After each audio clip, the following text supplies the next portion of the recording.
栄誉騎士、忙しいところ来てくれて感謝する。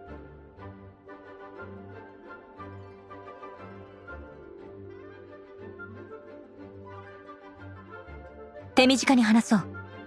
騎士団から君にある特殊な任務を依頼したい。最近は様々なことが起きていて、私を含めたモンドの騎士団全員が一時も気を緩められない状況だ。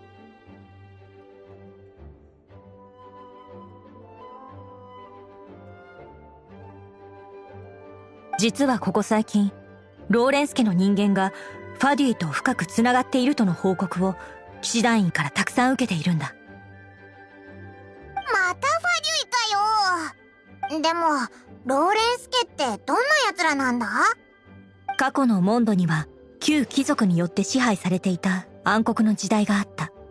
高等の王から取り戻した自由に再び枷がかけられ、それにより初代ダンディライオン騎士バネッサ様が革命を起こし、旧貴族の支配を覆した。そしてセピロス騎士団を立ち上げ、今のその渦中にあったローレンス家こそがモンドに苦しみを与えた旧貴族。おいらわかったぞ。悪者の末裔がファデュイと一緒になってまた悪巧みをしてるんだ。今はまだ疑惑の段階だ。確かな証拠はない。今日君たちに来てもらったのは、この件を調査してもらいたいからなんだ。それは旧貴族と騎士団は過去敵対関係にあってな。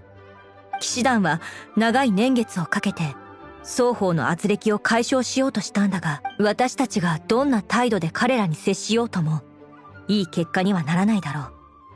調査という名目で押し入ることは可能だが、もしこちらの早とちりであればまた彼らに不信感を募らせてしまうかもしれない。そうなれば今までの努力も水の泡となる。君は騎士団の中でも最も適任なんだ。その身分を強調する必要はない。君は遠くから旅をしてここへ来た旅人だ。この町、彼と友好な関係を築けばファデュイとの一件も探れるだろう。さすが神団長、隅々まで考えが行き届く。そんなことないさ。ただ外交問題で蓄積してきたそのローレンス家の人間はシューベルトという。最近はとっつきにくい性格のようだが、きちんと向き合って話す。協力感謝する。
Huh?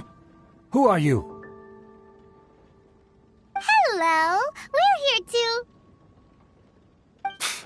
Hello? What's wrong? Did you just say what's wrong? Huh.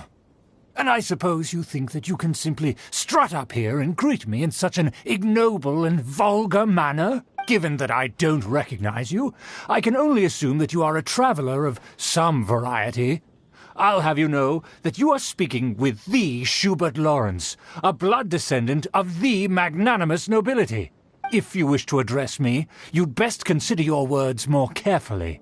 Such nonchalant manners are inadmissible and will never do.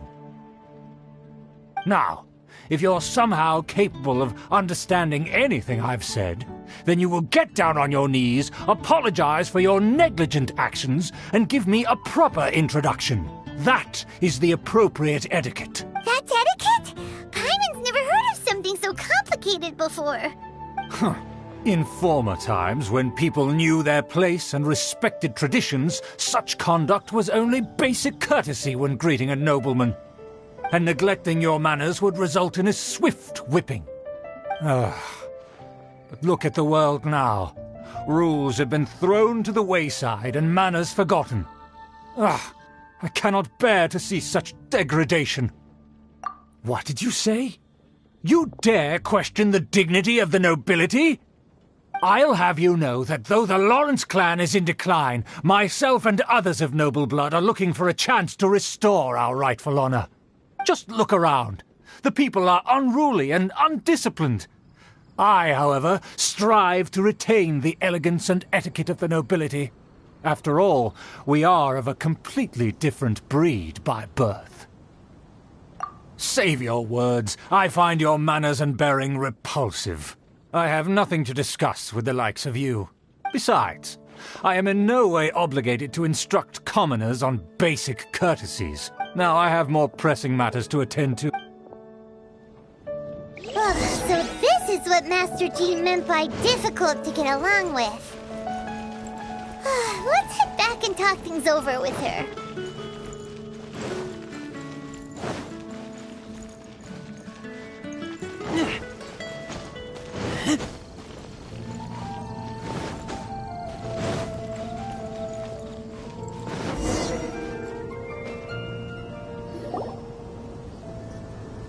Well, if it isn't the honorary knight! I'm just on my way out to gather some intel. I didn't expect to run into you here. Huh? Judging by your expression, you must have run into some trouble.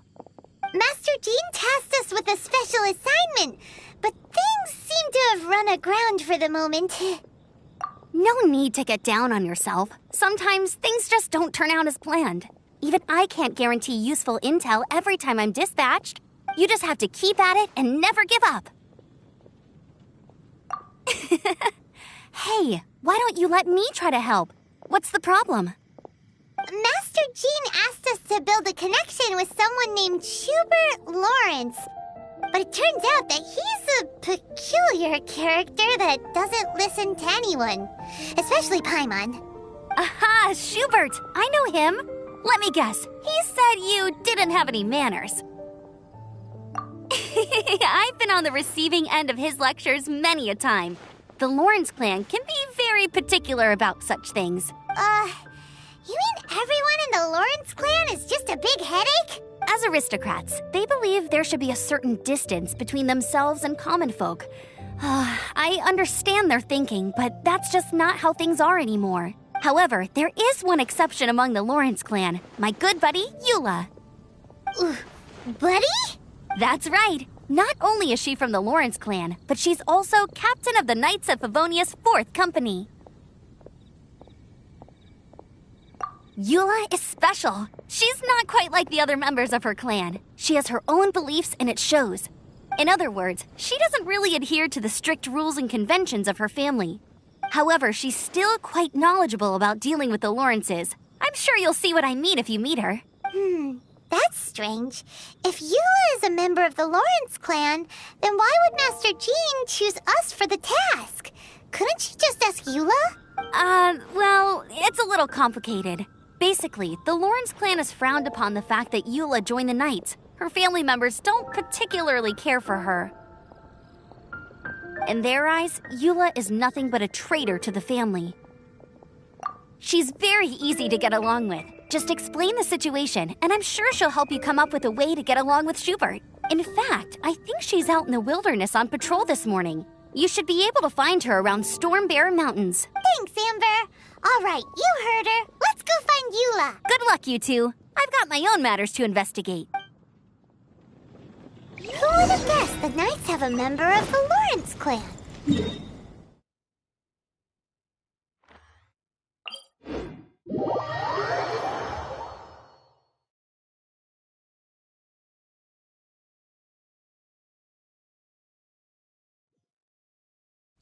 Well, if you want to learn about the conduct of the Lawrence clan, who better to ask than one of their own family members?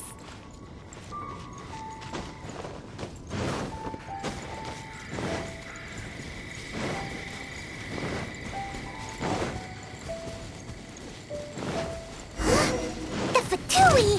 What are they doing here? Is that why Eula was sent on patrol here? Let's fight first and talk later!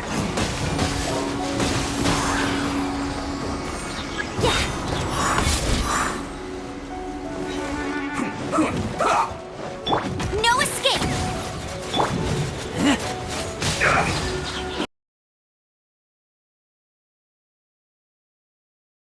This is it.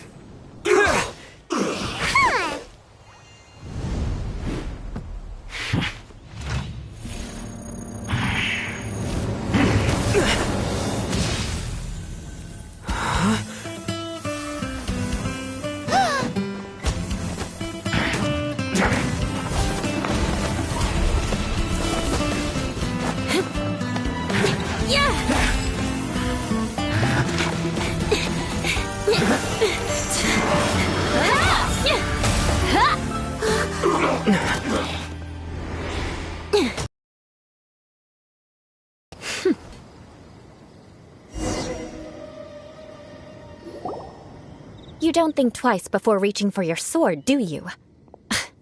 Do you have any idea how long I've been tracking these targets? And now you get to stake a claim.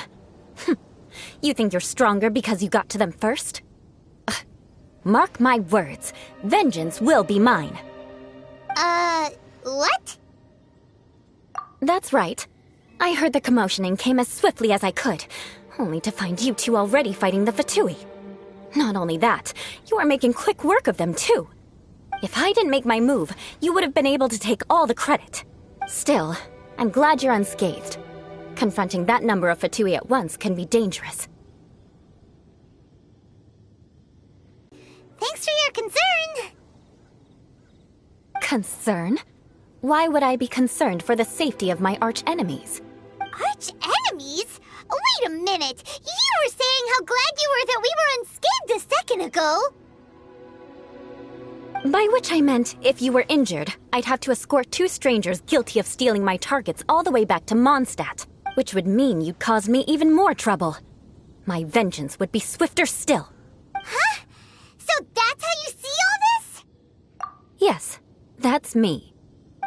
Paimon thinks she's pretty strange. Although at least we can communicate with her. You dare to call someone you've just met strange? Forget the aristocracy. That's rude even by normal standards. Speaking of which, how do you know my name? This is the honorary knight of the Knights of Favonius. And speaking of rude, we're trying to investigate an aristocrat named Schubert Lawrence. He's so obsessed with etiquette that he's not even willing to speak with us. I understand now. That's my uncle, all right. But why do you mean to investigate him? I see. You have some nerve to faming a family member right in front of me. I will have vengeance for this too. No! This is an assignment from Master Jean! It's just an investigation, that's all! To the everyday citizens of Mondstadt, everyone in the Lawrence clan is scum.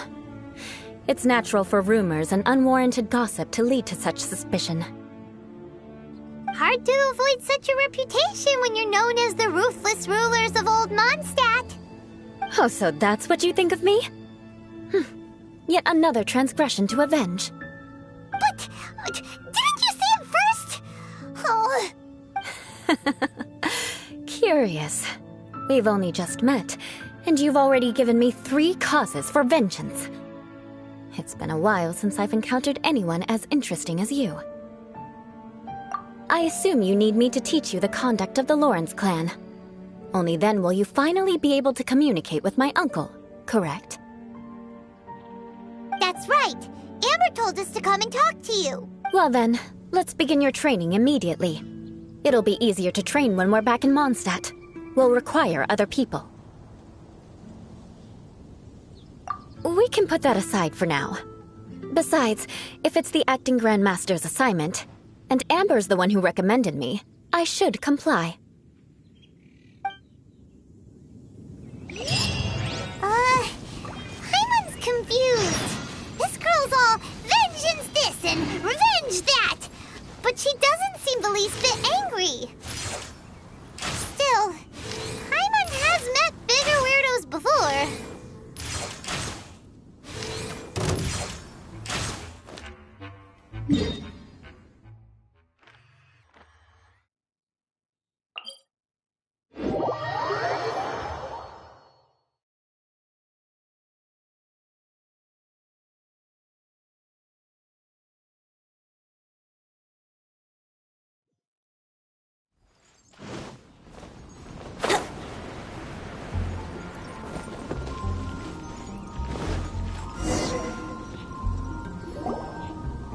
Ah, you finally arrived. There's no time to spare, so we'll begin with our first lesson. Wait, hold on. There's something we need to clear up first. Otherwise it'll keep bugging us. So that's still on your mind, huh? Maybe you're the ones who can't let things go. Don't worry, there's a time and place for exacting vengeance. Besides, I'm not in the mood for any right now. Best save it for later. You need to be in the right mood for vengeance. I already have a long list of vengeance to exact. Even if I wanted to begin now, I'd have to start in the right order. Who knows how long it will be before I get to you? Well, if you have so much to take care of, wouldn't it just be easier to give us a clean slate? Absolutely not. Stealing my targets, calling me a ruthless ruler, and suspecting my uncle. All worthy of vengeance in my eyes.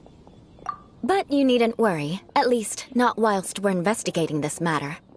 I'm sure you're familiar with the phrase, a man of moral integrity fears no slanderous attack.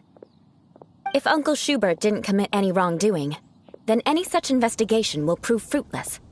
But if he did commit a wrongful act, then he should bear the full punishment. I'm sure you understand. Good. Now, there are 2 key points that aristocrats attach great importance to. Your manner of speech, and your bearing. Let's begin with your manner of speech. Aristocrats have a very unique way of carrying conversation, even with mundane daily topics. Oh, Paimon's already learned some unique conversation. Mark my words, vengeance will be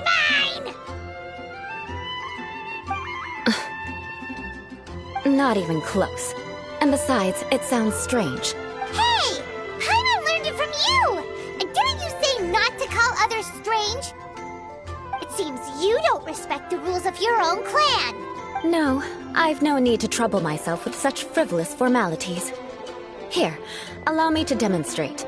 For example, when greeting a friend, you could say, "As the morning dew greets the coming dawn, so do I greet you, my dear friend." As the morning dew does what now? However, such a phrase may only be used during the morning hours. Also, the party with whom you're speaking must be of approximately the same status as you. Morning dew is not uncommon. so it expresses that friendship should not be measured by value, yet also suggests that friendship between aristocrats is pure like water. Oh, no. You must be prudent with your words. Calling someone a good friend could easily offend them. But didn't you just say my dear friend in your example? Yes, I did. But you must know in the Lawrence family, dear friend is a set phrase that can only be used towards certain friends with whom one is acquainted, but not particularly close. It sounds much more pleasant to call an acquaintance a dear friend. So another thing to remember, aristocrats are concerned with face and being polite. However, if you were to use dear friend to address an intimate friend, the recipient would think that you were deliberately trying to estrange them. This is only the first step in making a greeting. After addressing one another, you then exchange courtesies. Wait. This is all too abstract.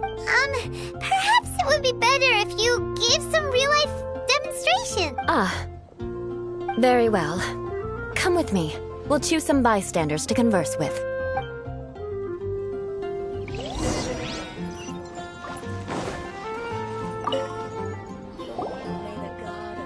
Oh, you're Eula of the Lawrence clan, right?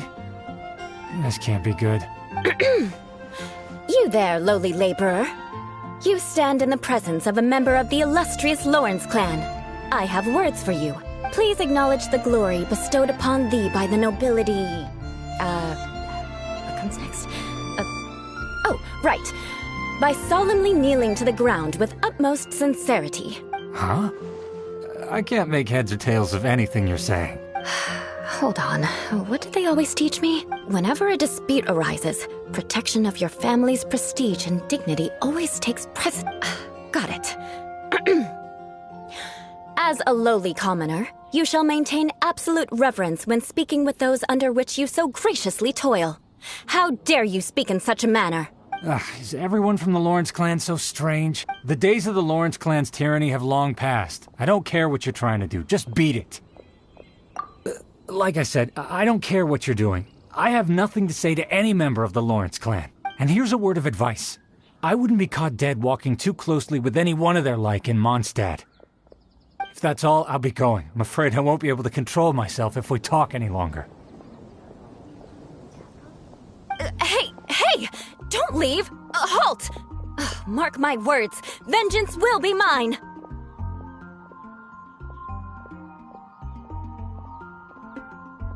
Wow, the Lawrence name really does carry a terrible reputation.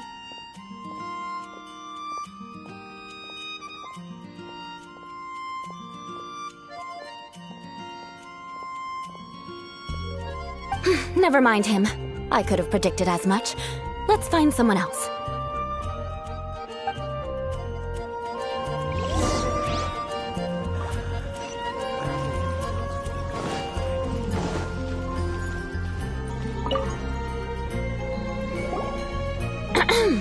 You there, lowly toiler. You stand in the presence of a member of the illustrious Lawrence clan. I have words for you. Please acknowledge the glory bestowed upon thee by the nobility, and solemnly kneel to the ground with utmost sincerity. Huh? Why don't you respond? According to the custom, I must wait until you kneel completely before I can say the next word. Right. I mustn't look at you too long, or I'll be drawing more attention to our difference in status. Oh dear, I've already stared at you for quite a while. Fine. You may spare yourself the formality of kneeling, as it may be a little inconvenient. I shall continue. Oh, wait. I think there's a line for people with rude attitudes in this situation. Hey, stop bothering me or else I might say something you wouldn't like to hear. Then again, I've got no words for anyone from the Lawrence clan. Again? What's with this attitude? Yes, I don't think his attitude will change. If I keep grandstanding like this, the outcome won't be good. Let's try to find someone else to talk to. I'll remember your unwillingness to comply. Mark my words, vengeance will be mine.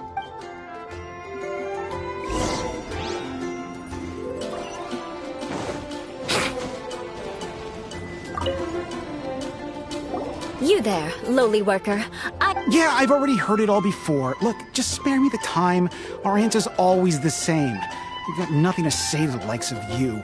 I mean, seriously, can't you just take a hint? Please calm down. We don't want to cause any trouble. I know she's a Knight of Favonius, and that the Knights wouldn't misplace their trust, but the name Lawrence carries too much weight with it. Even to this very day, the descendants of the Lawrence clan are still scheming to reclaim Mondstadt and reinstate their aristocratic rule. And if that wasn't enough, here you are purposefully using their awkward way of speaking just to put on an act? Don't you care for the feelings of us ordinary folk? You have a point. But mark my words, this transgression will not go unnoticed. Huh? You want to fight? Listen here, I may be no match for you, but I'll be sure to lodge a complaint with the Knights of Favonius. I'm sorry, but I want her to understand that I'm serious. Listen here. If you don't want things to get more unpleasant, then you'd better just stop. Forget it. There's no point in quarreling any further. Let's go.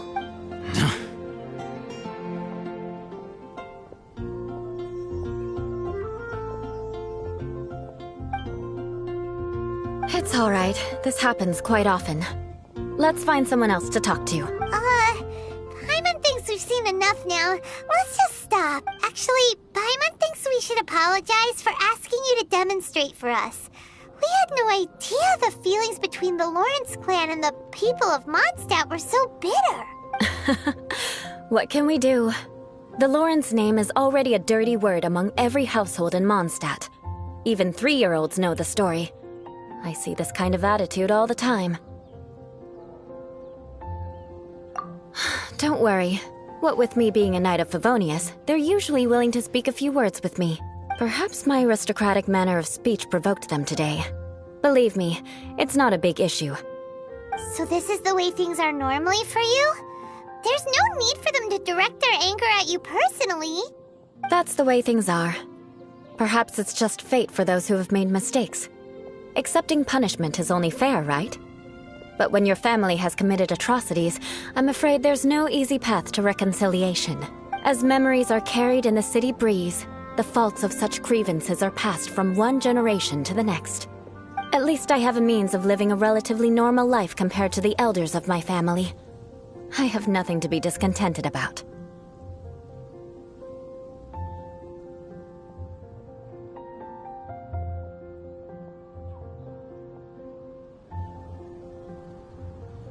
Yeah, why were you so willing to try and demonstrate for us? Oh, that reminds me. That last person will not escape my vengeance either. Let's leave it at that. Just think of it as something I like to do. But unfortunately, you probably didn't learn much from those conversations.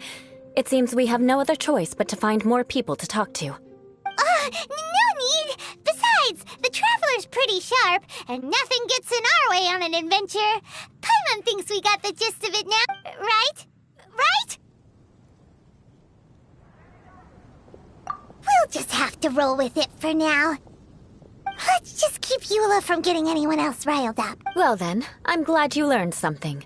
You're already halfway toward mastering aristocratic conduct. A proper manner of speech is more aesthetic than anything else. It stems from their taste for refinement, but we must also practice your bearing.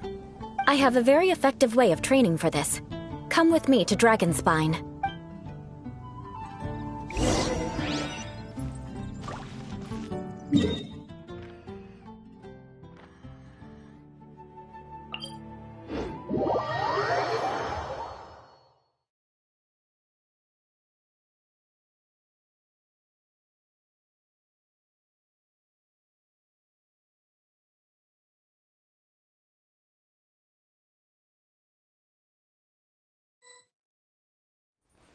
Let's wait till the snow gets heavier and have a snowball fight!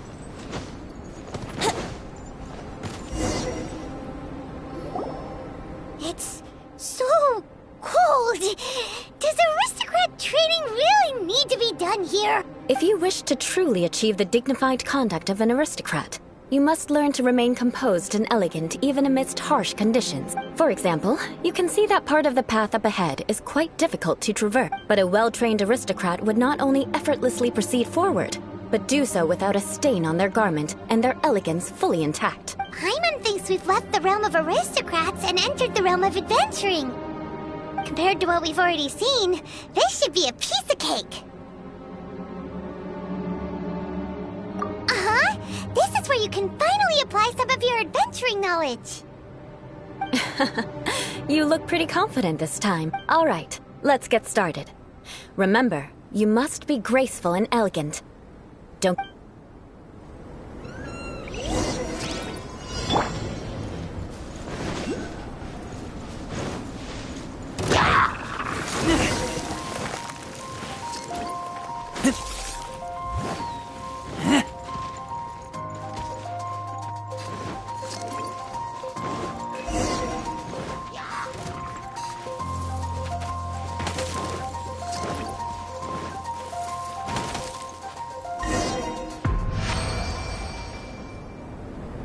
Not bad.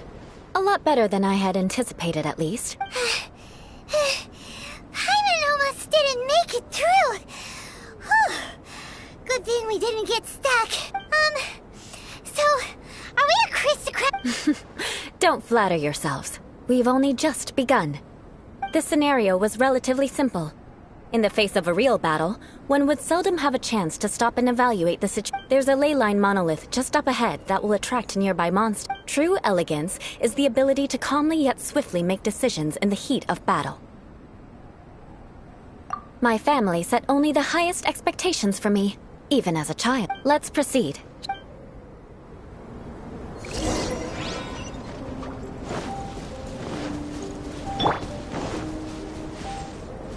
This is the ley line monolith.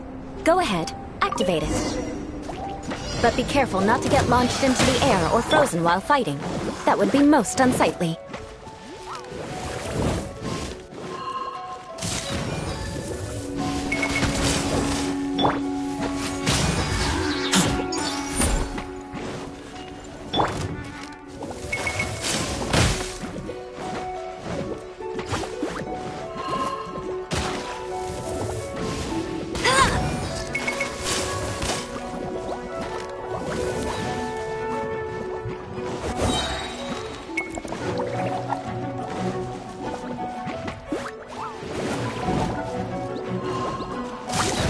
Escapes my sights.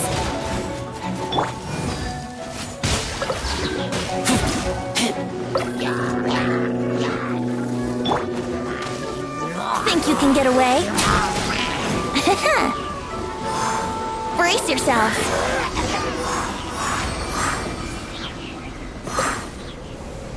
Well done. Your performance was most impressive, and you managed to remain calm even in these grueling dragon spine surroundings. I'm starting to wonder if even I could have done the same. Given such an outstanding performance, it seems there is little left for me to teach you. Like Paimon said, adventuring is our specialty. So, that's it for our training, right? Then let's get out of Dragonspine before Paimon turns into a popsicle. Hold on. I was commending the Traveler's performance just now. You, on the other hand, seem to have made no progress at all. What? You mean Paimon was also part of the training? Yes, of course. You were frantically flying and dashing about throughout the entire thing. Not an elegant sight at all. Did you even listen to anything I was trying to teach you? Hey! That's not true! Paimon was just focusing on you the whole time! Whatever the reason, not heeding my instructions. A cause for vengeance, perhaps.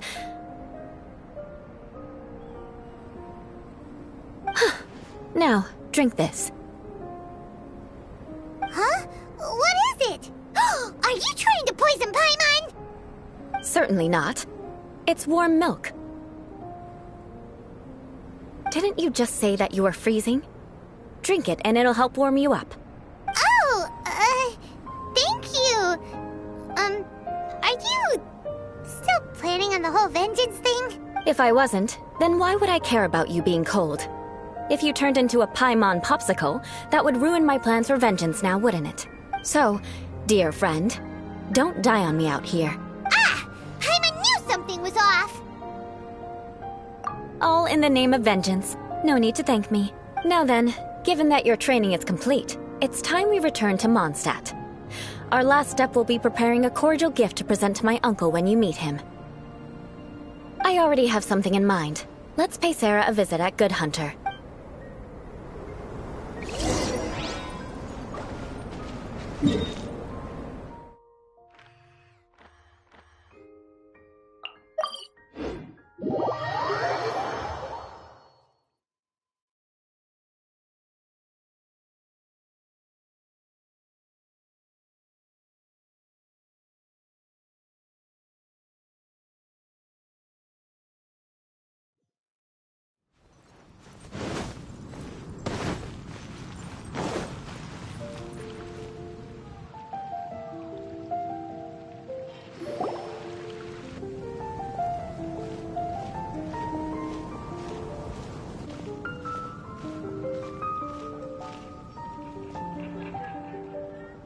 Oh, hey, Eula. I see you've met the honorary knight. We meet again, Amber. Seems we're just bound to run into you these days. Well, I just got back and was thinking about grabbing a bite at Good Hunter. But now that you're here, why don't we all eat together? Very well. It's been some time since we've last shared a meal together. Come, take a seat. We can discuss my uncle's gift while we eat. Yes? Is there something else you'd like to order? Could you please prepare a serving of my uncle's favorite, gebratenes Fleisch mit Sauerkraut? We'll take it as a gift to him later. Coming right up. It'll take some time to prepare. I'll have it here at the counter once it's ready. Hold on a moment.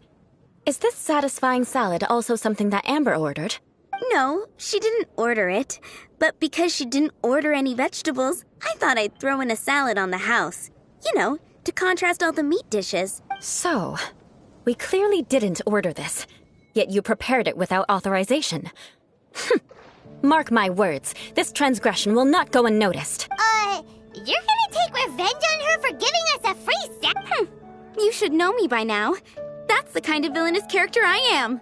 Well then, please wait a moment while I get the dish for your uncle started. Delicious unauthorized delicacies. Sarah will pay for this. Why would you choose gebratenes Fleisch mit Sauerkraut as a gift for your uncle? Paimon's never even heard that dish before. This dish isn't actually on Good Hunter's menu.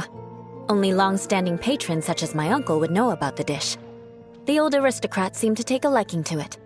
Because of the sour flavor of the sauerkraut, not too many people are fond of it these days. I guess it's become less popular over time.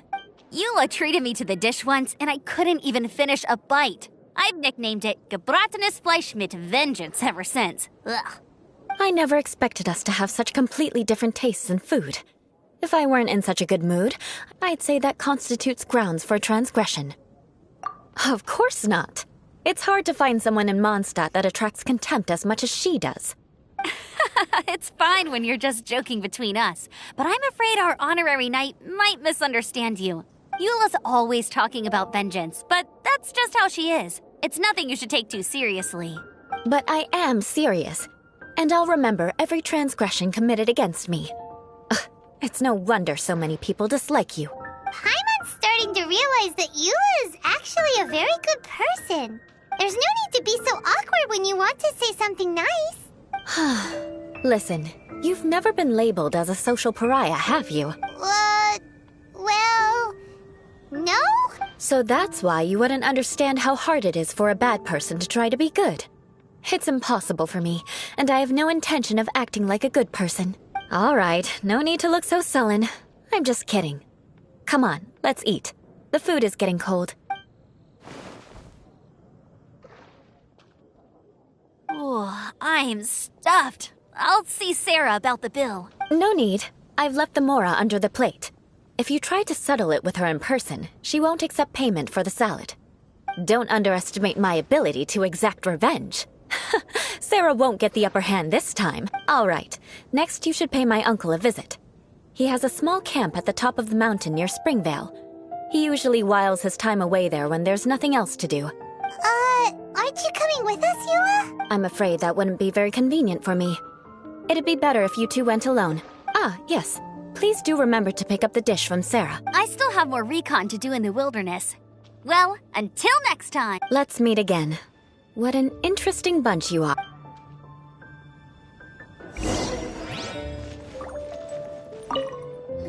Here, the Gebratenes Fleisch mit Sauerkraut is ready to go. Be sure to eat it while it's hot, otherwise the flavor will be spoiled. And by the way, don't worry too much when Eula says strange things. She's actually a very good person. Paimon's been meaning to ask. No one could stand the sight of Eula when she was trying to speak with the others in Mondstadt earlier. But she seemed to get along fine with you and Amber just now. What's up with that? The people of Mondstadt don't take kindly to anyone bearing the Lawrence name. They are unable to see past her family, therefore they don't actually see Eula for herself. So no matter what Eula tries to do, it's seen as a wrongdoing. It essentially strips the meaning of anything she tries to accomplish.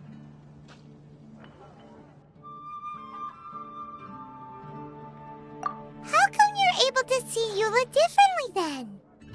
Well, when she joined the Knights of Favonius, it caused quite an uproar. Many people signed a petition demanding that the Knights reverse their decision. At the same time, numerous members of the Lawrence clan crowded the entrance of the Knights of Favonius headquarters, clamoring for Eula to give an explanation.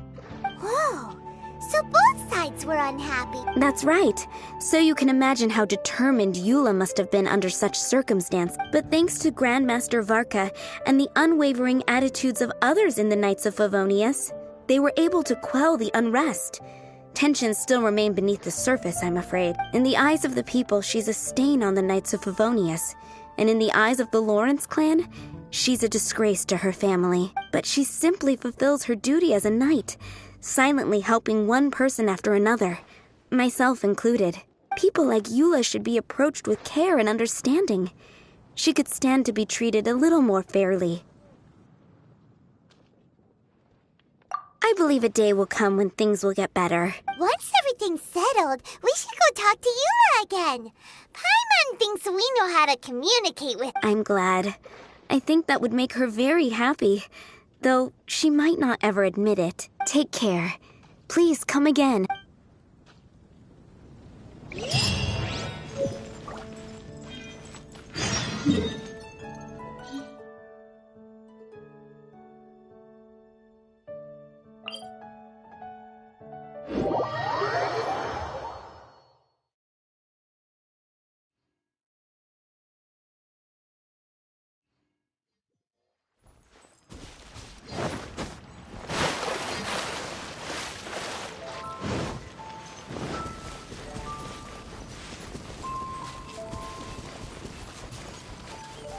Yahoo!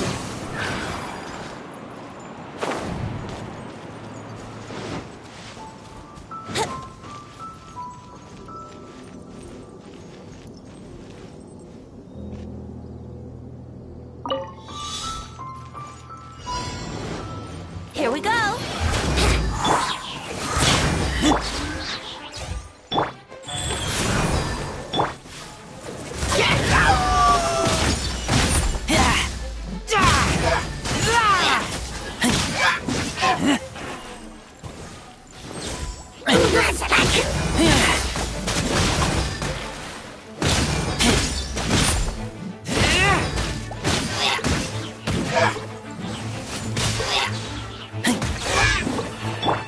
No escape!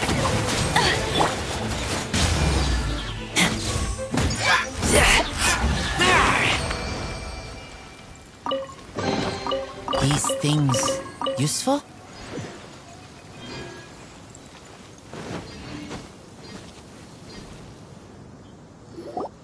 The tent seems to be pretty tattered, but could this be another aristocratic custom? Ah, it's you again. I thought I had rid myself of you two. A few humble words, huh? Yes, that sounds appropriate enough. Very well. I'm certainly not one to be narrow-minded. I'll overlook your previous misconduct for now and listen to what you have to say. Wow, this guy thinks so highly of himself.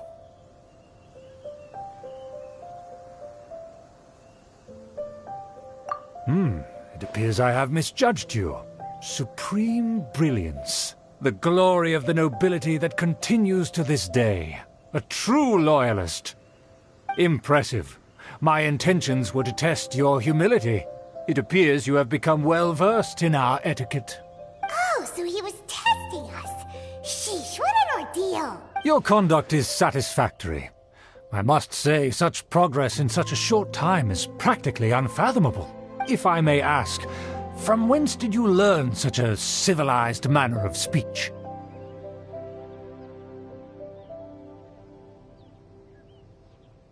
Ah, good. Very good.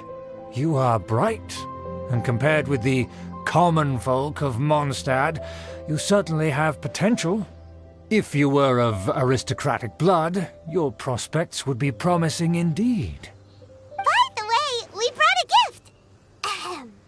Paimon means we would like to present you with a small token of our goodwill. Could this be? Gebratenes Fleisch mit Sauerkraut? It's evident that your sentiment is genuine. As a young person nowadays, only with no small effort could you achieve such a dish. It's been so long since I dug into a big, tasty... I beg your pardon. What I mean to say is, since it's nearly mealtime, I shall partake.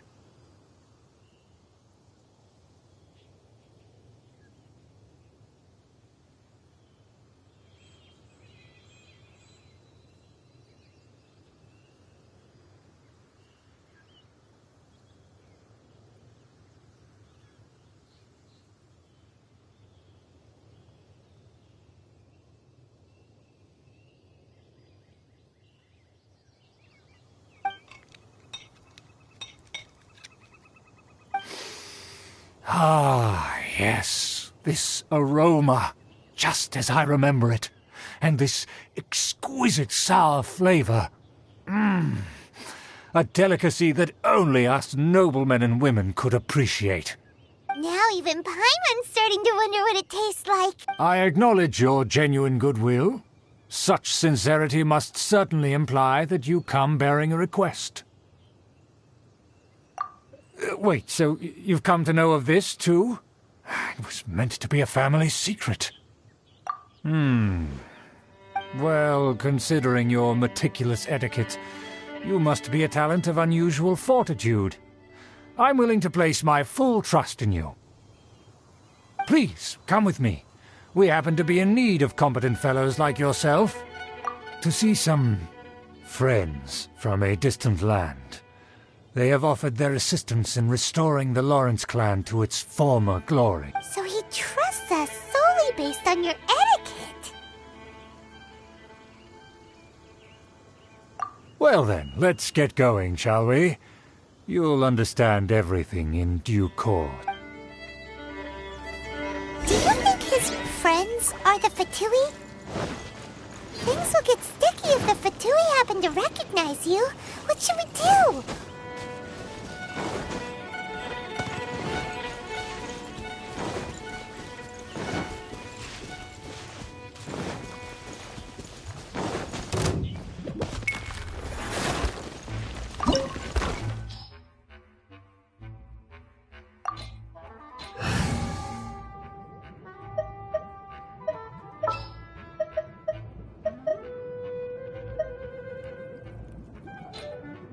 Wish me luck!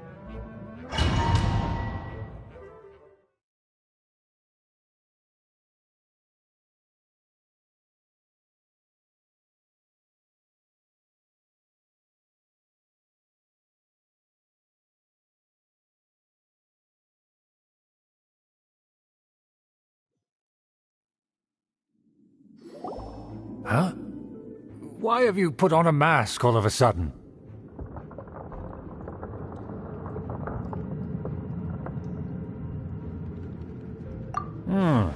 Even if they are powerful, our status is much higher than theirs in the land of Mondstadt, and therefore we shouldn't allow them to admire our true faces so easily. I see. Good thinking. Paimon thought for sure they'd recognize us. Let's proceed, shall we? I'll introduce you.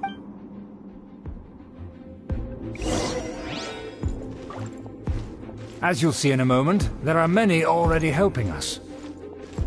I heard that this area had already been purged once by the Knights of Favonius, but it's the only place around Mondstadt that is well concealed and spacious enough.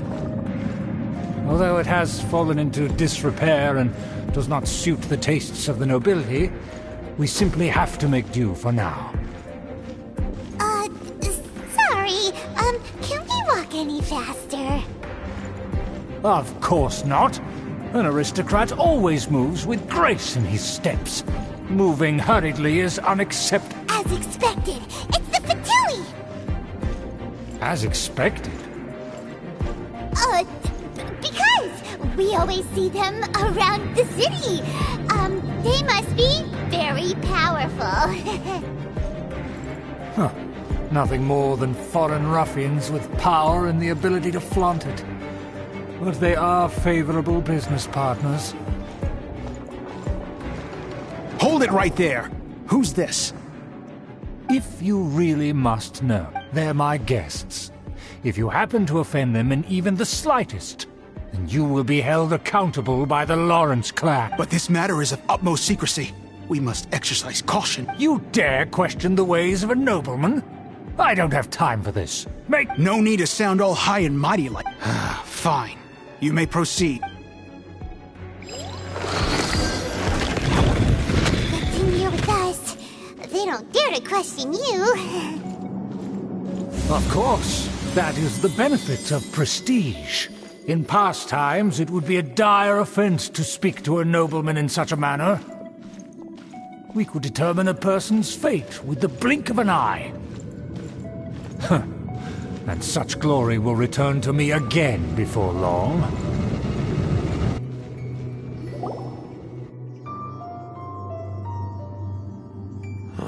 Where have I seen this person before? And who, may I ask, is this? We mustn't bring just anyone in here. This is our new ally that I've recently met. They are completely trustworthy. You have the word of the Lawrence clan. Our plans are strictly confidential. It's not wise to bring in an outsider at this... Furthermore, there's been word that an outlander who joined the Knights of Favonius has been very active in Mondstadt recently. Don't be ridiculous. Besides, my guest is well versed in the etiquette of the nobility. I must treat them with the proper mutual respect. The Knights of Favonius pay no regard to such details. They could never understand the intricacies of our etiquette. And what about this thing? You mean Paimon? Enough! You dare question my word? Need I remind you who it is who has made your activity in Mondstadt possible? Without the support of the Lawrence clan, you would have all been driven out by the Knights of Favonius like dogs. You must immediately offer your sincerest apologies to my friend. You've offended their honor. Fine. I'll take your word and make no further inquiry. Now, to the matter at hand. Did you bring the diagram of Mondstadt's defenses as promised? Oh, so that's what's going... Yes, of course. Here it is. Let me see. Why is it so poorly drawn? Everything's so squiggly and crooked. And what is this shape? Excuse me? I'll have you know that I went to great lengths to carefully draw this map by hand myself. That shape is the symbol of the Knights of Favonius. I see. Crude, but I can make do. Are you able to verify that this is all Of course, you needn't worry about that. Don't forget what we agreed upon. The flag of the Lawrence clan will fly above the Knights of Favonius. The rights to that building, as well as the whole of Mondstadt, belong to the Lawrence clan. Yes, we will both profit from this agreement. There's no use haggling over the detail. We will make good use of the intel you provided. Also, be certain not to divulge our identity. There would be diplomatic consequences, you know. Don't worry, this matter is only between you and I. And my new friend here. No one else will... shall stand atop the Favonius headquarters, and then the city and all its people will once again be under the rightful and unwavering rule of the Lawrence clan. Perfect. Just as it once was, and just as it should be. May I remind you once again that we mustn't act rashly. That is all. For now. Very well. Huh? What are you doing? That's right! It's the Honorary Knight and their trusty companion, Paimon! We're here to crush your evil schemes into dust! Dust! So this was all just a ploy to deceive me! It's your own fault! Who would put so much trust in someone based purely on their manner? After so much planning, this is how it ends? Huh! We'll see about that!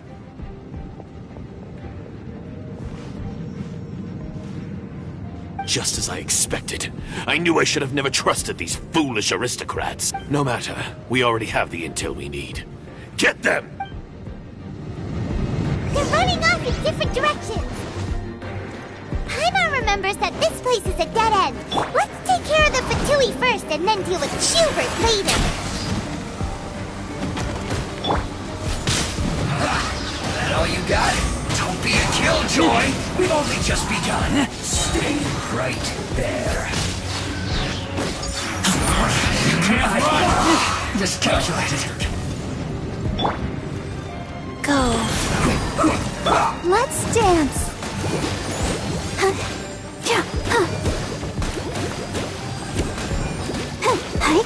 Let's end this quickly.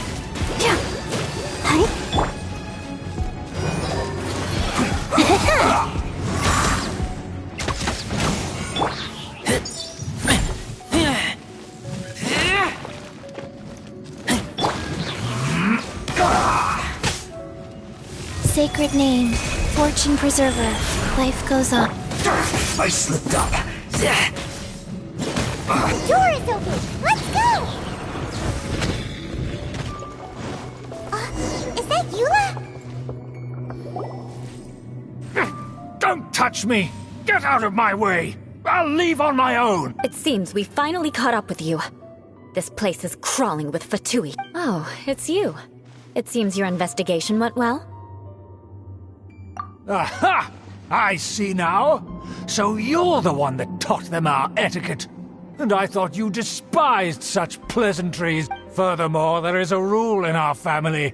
Such traditions are never to be taught to outsiders. Ah, yes. Rings a bell. So what? I had no reason not to teach them.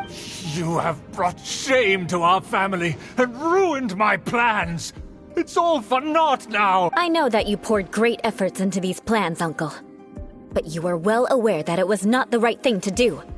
As a Knight of Favonius, I could not overlook your actions.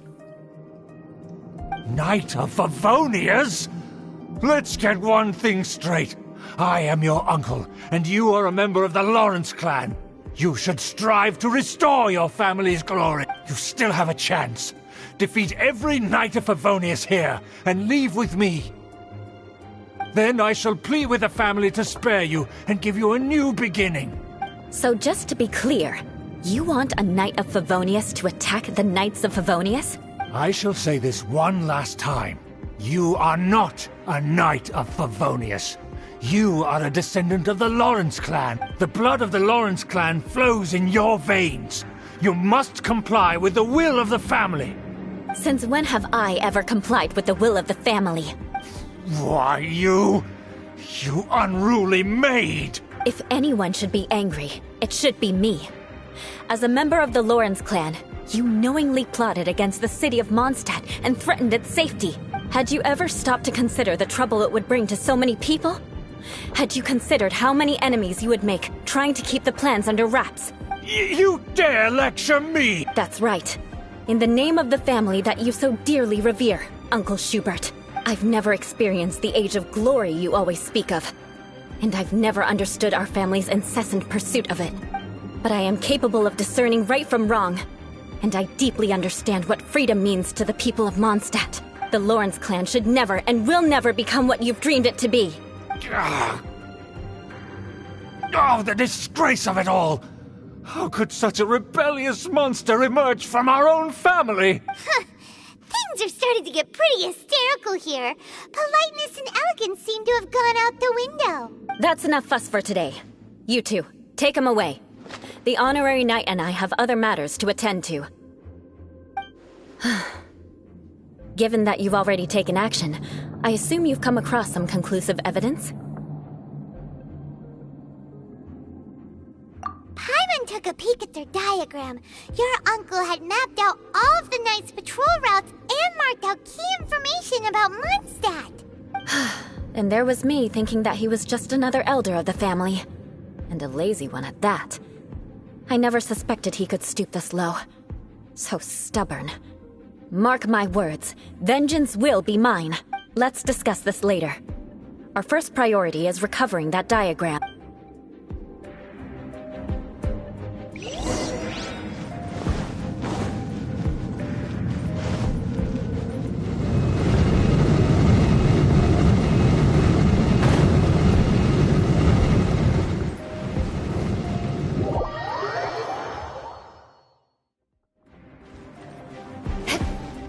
More speed.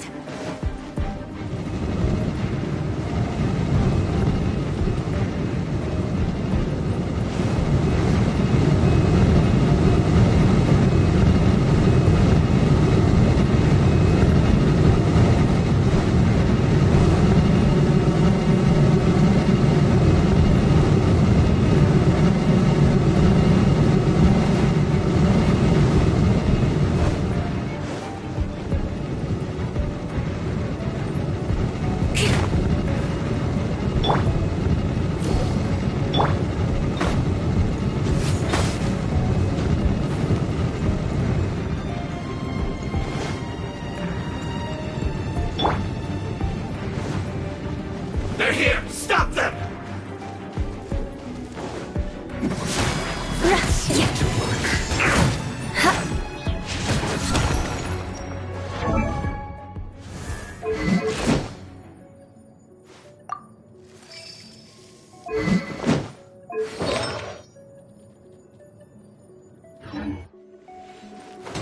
Beg for mercy. Use this first. I condemn you! Harden up. This of death. Counterattack. Finally, some quiet.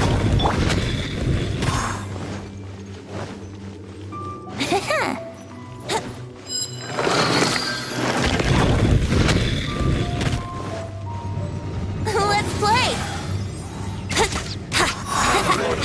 Yeah!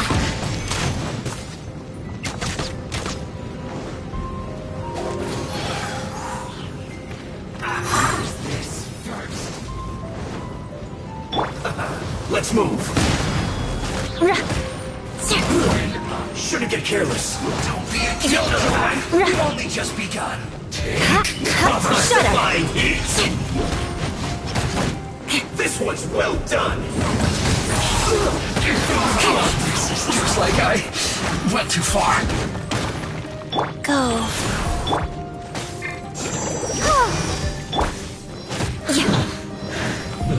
More speed. Put your back into it. Time to fulfill my duty. My duty. I will end you. Hard up.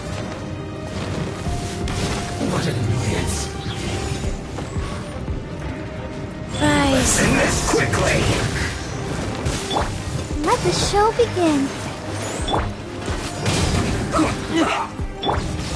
Beg for mercy. I slipped up. I guess that's it. That seemed to Shudder! Counterattack! Finally, some quiet. Crush!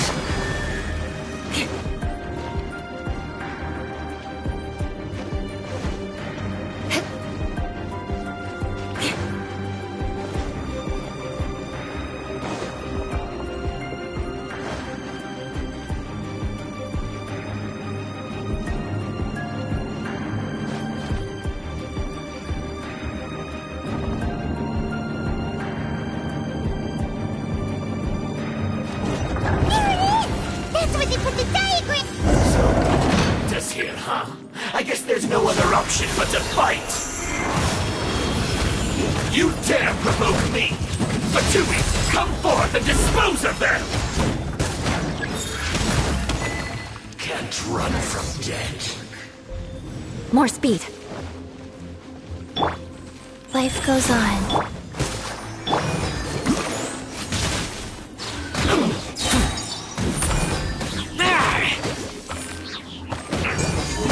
Finally, I must collect myself. I must counterattack.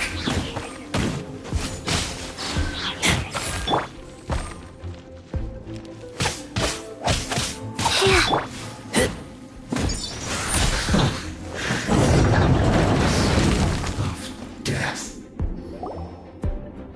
This must be it.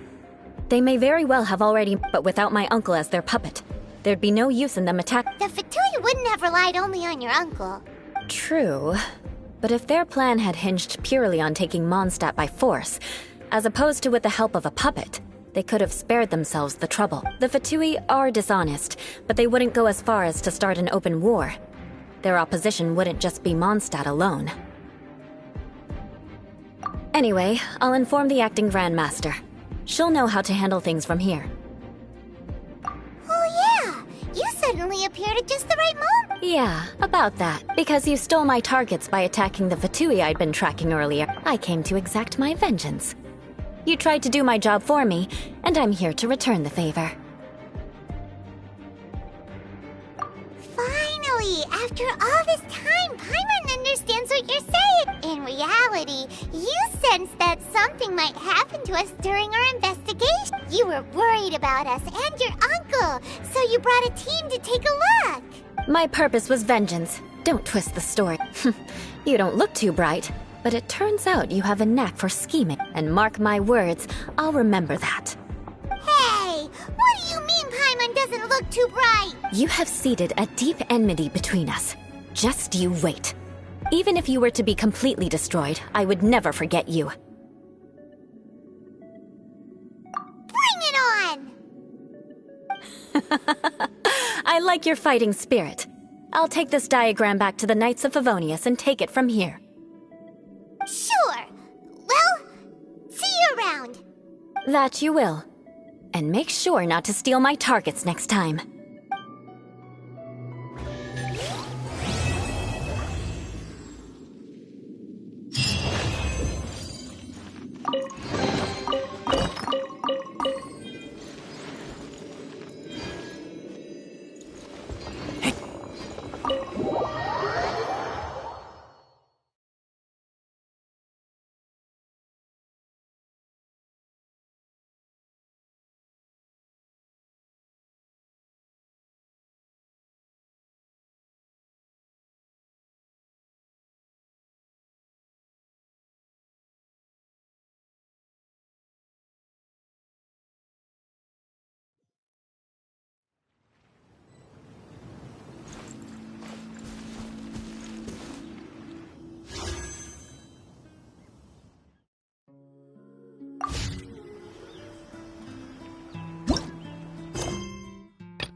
Welcome, friend of child, and congratulations on the first day of your illustrious career with the Fatui. You sound remarkably sure of yourself. Remember, we are mere mortals. Our ideas are fluid like water. Only the Tsaritsa truly has a will as solid as the permafrost. But back to the matter at hand. Child tells me that he has upheld his end of your agreement. What agreement? Oh, the thing about him helped... Correct. Child promised he would find someone to break the stalemate. And the Harbingers do not break their promises lightly. Ah, where is that guy anyway? Child is currently at Lioli Pavilion.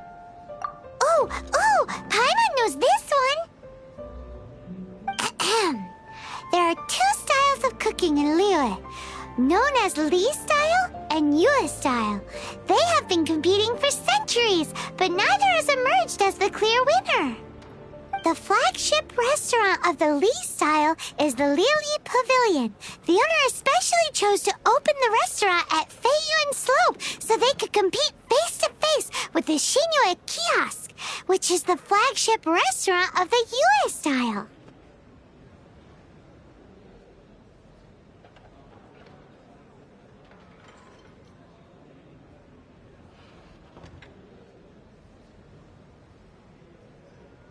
Don't talk to Paimon like that! Anyway, Paimon's hungry. Let's get moving.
Aha, you made it.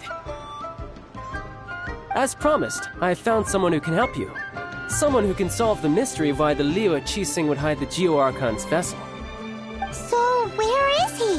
In Lioli Pavilion? He certainly is. Come, I'll introduce you.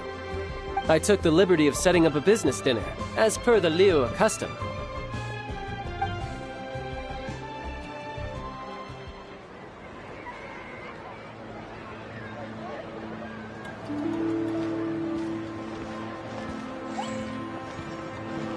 Welcome back, sir. You honor us with your patronage. Mr. Zhongli is awaiting your arrival in the room you booked.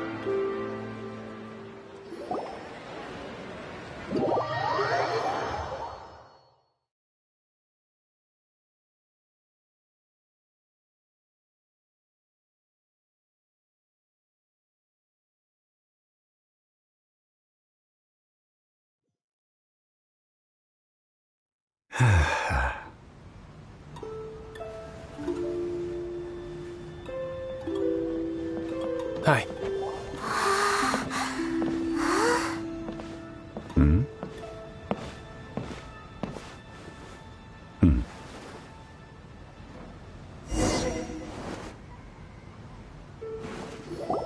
Allow me to introduce Mr. Zhong Li, consultant to an organization known as Wang Sheng, and a trusted associate of the Fatui. Indeed, Wang Sheng's line of work can be sensitive at times. Let's just say they understand when discretion is needed. And we, the Fatui, have always been glad to do business with friends who walk in the shadows. Walk in the shadows? It is an honor to meet you. I have heard tell of you from Mondstadt. Discretion? Shadows? Is Wangshan some kind of business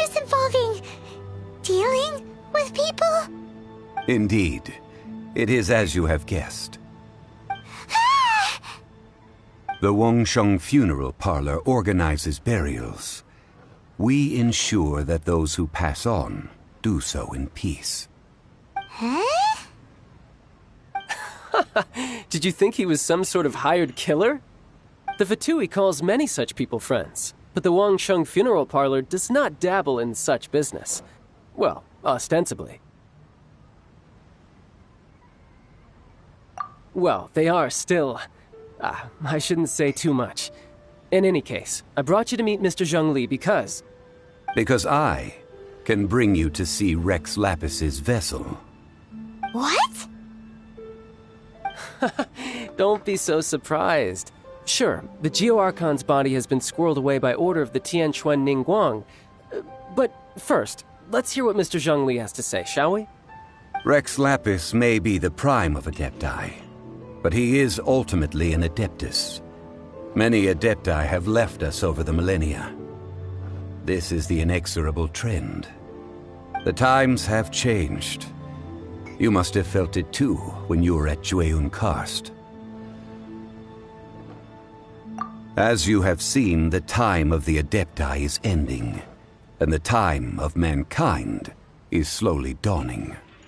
In years past, Liyue's tradition was that a huge memorial service be held to mark the passing of every Adeptus. But this time, the Qixing have made no attempt whatsoever to respect this tradition. It is sacrilege.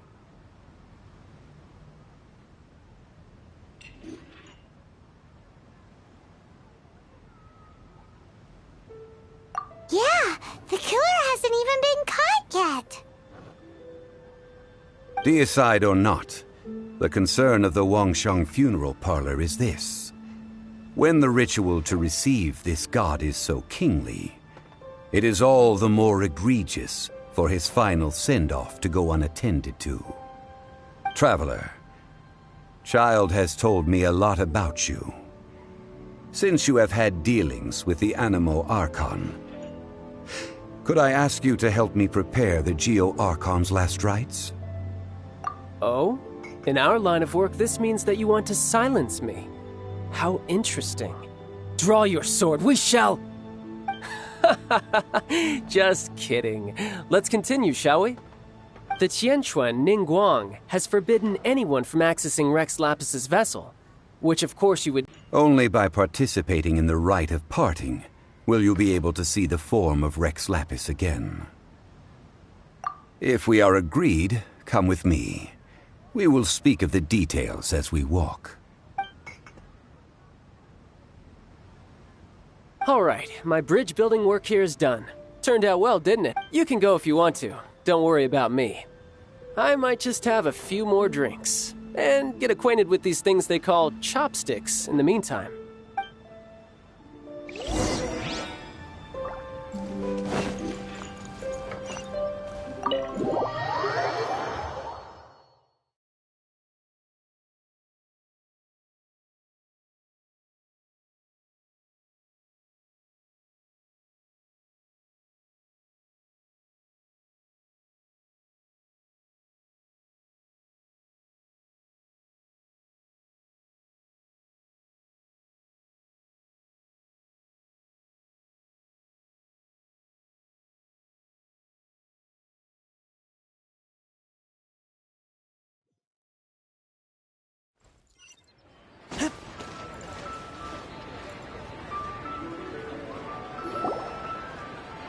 After having experienced the land of the absentee Archon, are here all around you in Liyue. Indeed, the weight of 3,700 years' worth of history runs deepest in the true divinity of Liyue. Organizing the rite of parting should prove to be an enlightening part of your travels. Liyue is the most prosperous of the 7 nations, defended by deities and ruled by the Qixing. As such, the diplomatic maneuverings of the Fatui have gained no purchase here. Ningguang of the Qixing has always been on her guard against the Fatui. That is in all likelihood why Child wants to make use of the Wangsheng Funeral Parlor's connections. Huh. What would Child get out of us doing the rite of parting anyway? I neither know nor do I wish to know. As far as I am concerned, the Fatui are merely financial sponsors. I only wish for Liyue's traditions to endure. These are the advance funds that Child has provided. If you use them up, you can go to him to apply for any subsequent funding. Wow! Well then, let us be off. The first step in our preparations shall be to obtain some prized Noctilucous jade worthy of a deity.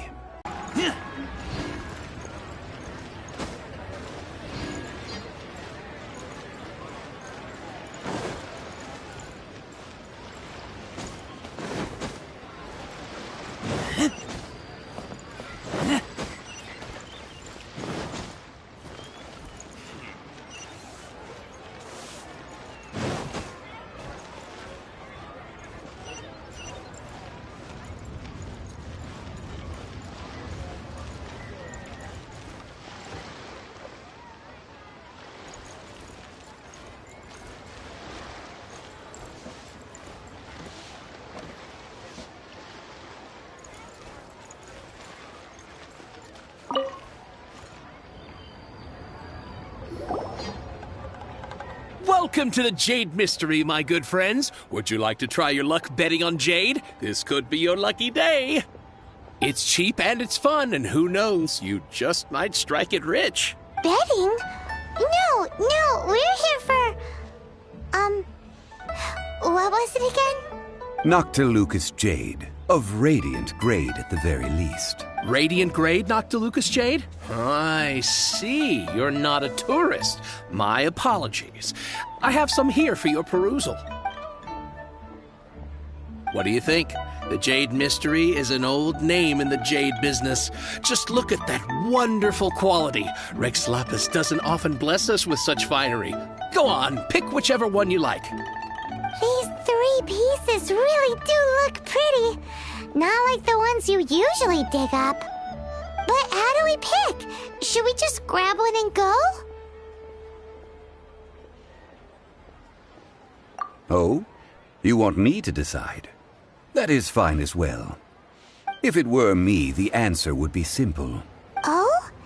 And that would be... I'll take them all, boss. Oh, you act with such panache, good sir. I always knew you were not a man of ordinary caliber. Oh, wait, boss! That one didn't count! We need to discuss it again!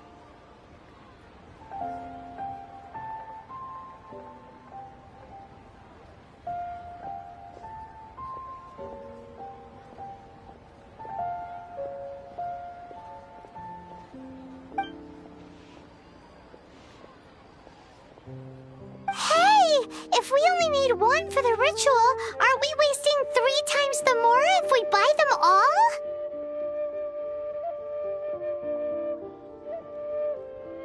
Oh, Mora. It is as you say. I suppose I overlooked this particular aspect of the transaction. Huh?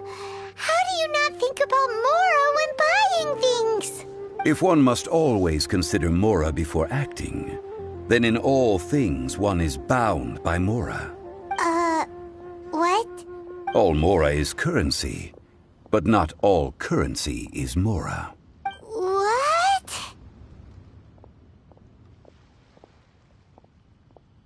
Is this how the rich live? Well, he knows a lot about big money, but not a lot about big savings. No need to waver. Even when I am constrained by Mora, I have ways of working around my limitations. Evaluating the quality of Noctilucous jade is indeed very tricky. As crude ore, there is little difference in texture, lustrousness, and internal pattern between good and bad jade. Only after the item made using Noctilucous jade has taken shape will you be able to see whether it is up to par or not. If you return to those crafty merchants to quibble, they will counter by saying that your crafting bench is to blame, or that your heat control was poor. Whoa! To think it's that easy to get cheated! But there is a way to truly evaluate this jade, and a true insider would know it. A fool sees the pointer and misses the moon. What does that mean? If you point at the moon with your finger, a wise man knows that you are pointing at the moon, while a fool will only see the finger, the patterns, the facade. These are all the finger.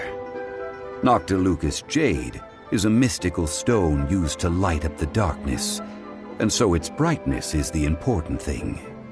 It is the moon. Noctilucous jade of excellent quality would have superior pyroaffinity. In other words, the bluer and brighter the luster of the ore under high temperature, the higher its quality. I have imparted the priceless secrets of the jade trade to you. Now, all that's left is to put it into practice. Priceless, huh? Hyman's just said that we might never be able to use it again. We're back to buy some rocks, boss. But can you let us burn them first? Burn them? You can't do that, my friends. If you were to do so, what would I have to sell? That would... well... fine. As you wish, then. How about this? I can take a small sample of all three. I'll take a bit of a loss. We'll count it as a friendly gesture. Don't worry. I know the rules. As long as we can prove that it is good jade, you will not take a loss. All right. Take these as samples. I've carved them off with a knife and tagged them to boot. Aren't these too thin?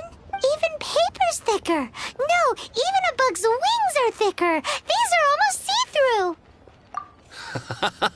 Oh, you flatter me, but I have to be gentle with these rocks. They are my pride, and if I'd taken off even a bit more, it would have killed me. But wouldn't something this thin go poof if we held it to the... It can't be helped. Trying to deprive a merchant of his profits would be like forcing a ravenous wolf to vomit up the food in its stomach. Nonetheless, under the right conditions, these thin slices will serve. What sort of condition? While we add the high temperatures using pyro, we can use hydro to reinforce it from within. This way, the samples will not disintegrate immediately. Oh! Oh, sir, to think you were this learned. Thank you for your understanding. Strictly speaking, asking for samples when we have not yet agreed to purchase the goods is unfair. Trade in Liyue must be based upon fairness.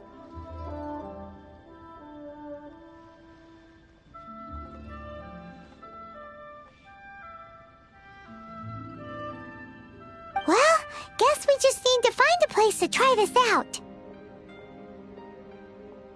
You mean at Wanmin Restaurant?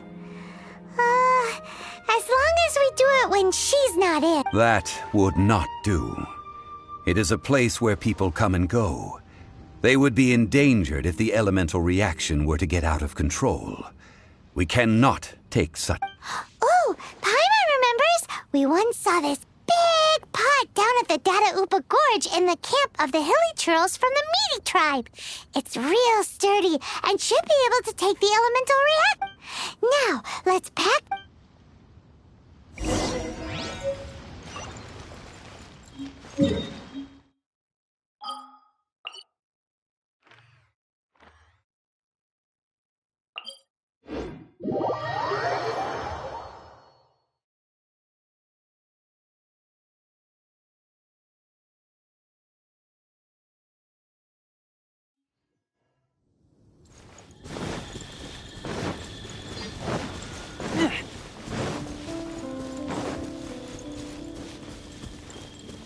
It has been a long time since I last set foot in the Nation of Wind.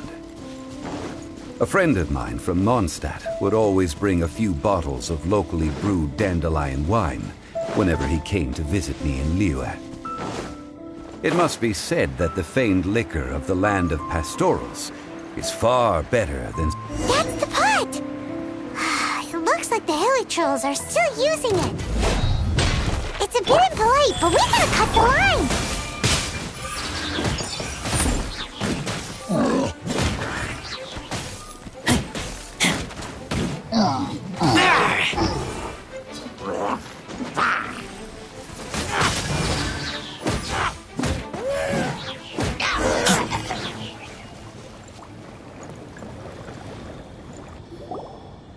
There's still soup in here! These hilly trolls sure have big appetites. This soup looks like it could be used as our hydro-elemental protection. Let's fire it up and begin our experiment. We're ready to go. Paimon will help remember which one of the three is which. Use pyro to keep making the pot hotter until we get the results we need. Mr. Zhongli said that the shinier and bluer the ore gets, the better it is. So, pay close attention.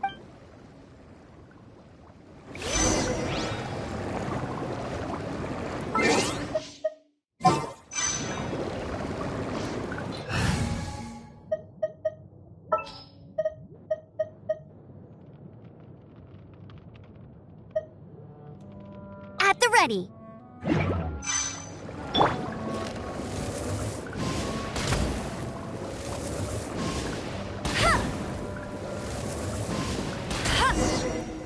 Whoa! That light came from the first Noctilucous Jade! Hilly trolls are surrounding us again! Were they attracted by the light? Such nosy neighbors! Let's take care of them and continue again after.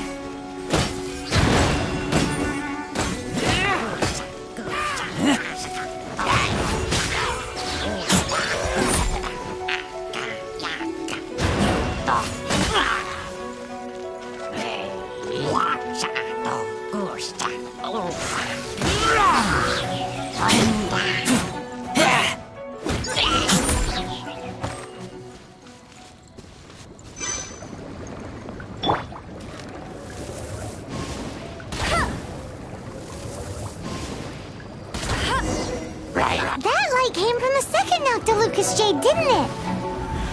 More hilly trolls! They don't give up, do they? Looks like they're mad that we ruined their food! Here we go!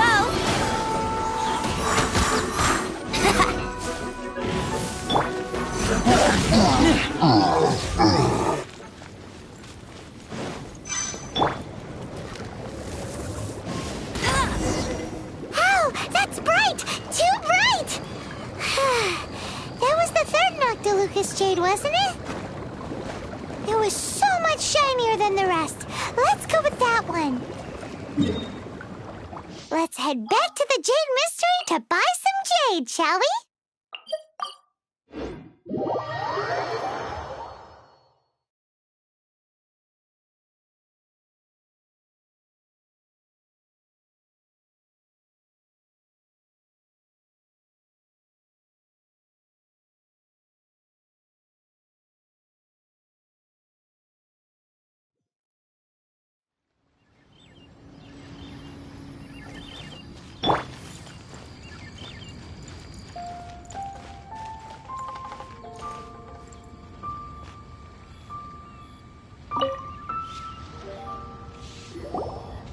You're back, my friends. I've kept the goods for you. Which of them would you like?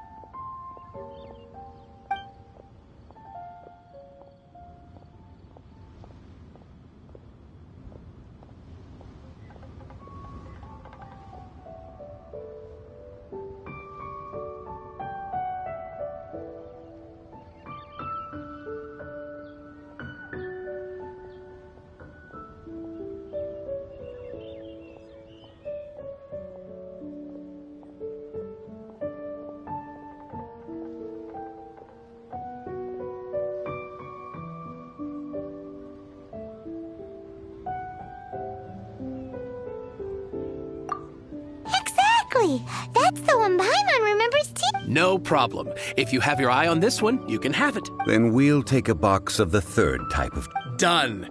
All the same, and pardon me for asking, but I'm curious. I suppose it would not hurt to tell you. We need them to make implements for the rite of parting. Parting? Oh, dear. I'd heard the rumors, but had given much thought to them. This means that Rex Lapis really is... Oh, it's hard to believe. Even though the Jade Mystery has been in decline, we have always been under his protection. It is said that when our Lord lost his way while going incognito in the city 200 years ago, it was a spoon from the Jade Mystery that he had used to sample the local delights. Alas, all things must pass. Well, if this is to be used to say farewell to Rex Lapis, then I shall sell this to you at half the price. Are you sure? You didn't want to even give us an inch? If not for our Lord's protection, this city wouldn't exist as it does now. No proprietor could earn money off such a thing. I'm sure Rex Lapis will feel your sentiment, boss.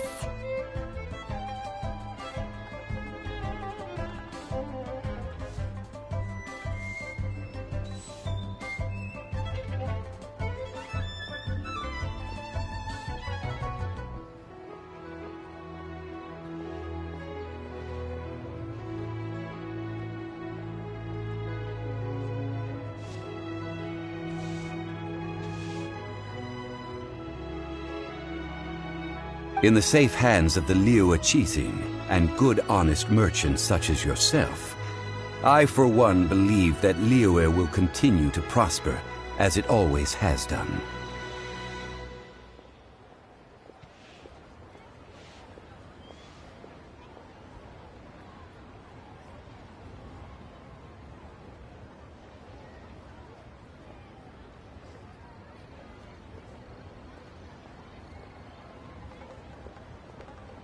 All right. Thank you, my friends. What's with me getting all sentimental like this? I'll practically be giving away all my fortune at this rate. Now that we've made our choice, let's take this Noctilucous jade back. Hey, wait a minute. He said it was half price, not that we could leave without paying. Oh, right. I'm sorry. I must have forgotten to do that too. Let me see. As I thought, I didn't bring it. Any what? Mora, my apologies. Another oversight on my part. Oh, that won't do. This isn't some small sum. Oh, wait! Didn't Child give us some advanced funds earlier? That's a relief. Have a look. It's fine. Just enough for half price. Though, to be honest, it'd be all right even if the sum wasn't quite enough. Well, it's settled then. Let's take this jade to Yujing Terrace. That's where we plan to hold the rite. Look at you bossing everyone around. You didn't cough up a single Mora.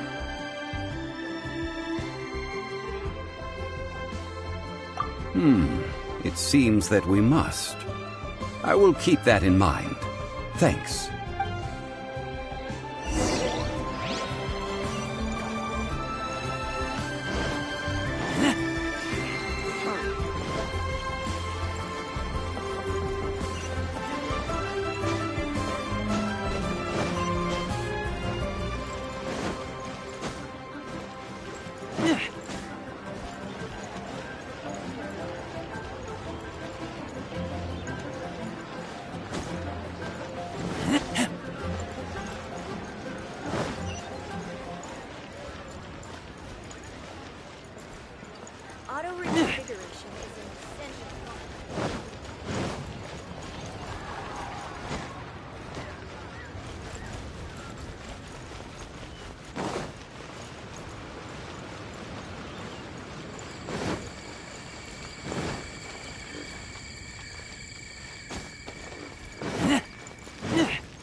We can leave the jade here.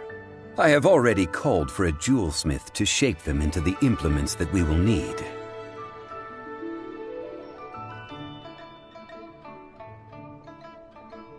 Ah, yes. I have yet to go and see Child. So, as for the jewelsmith's remuneration...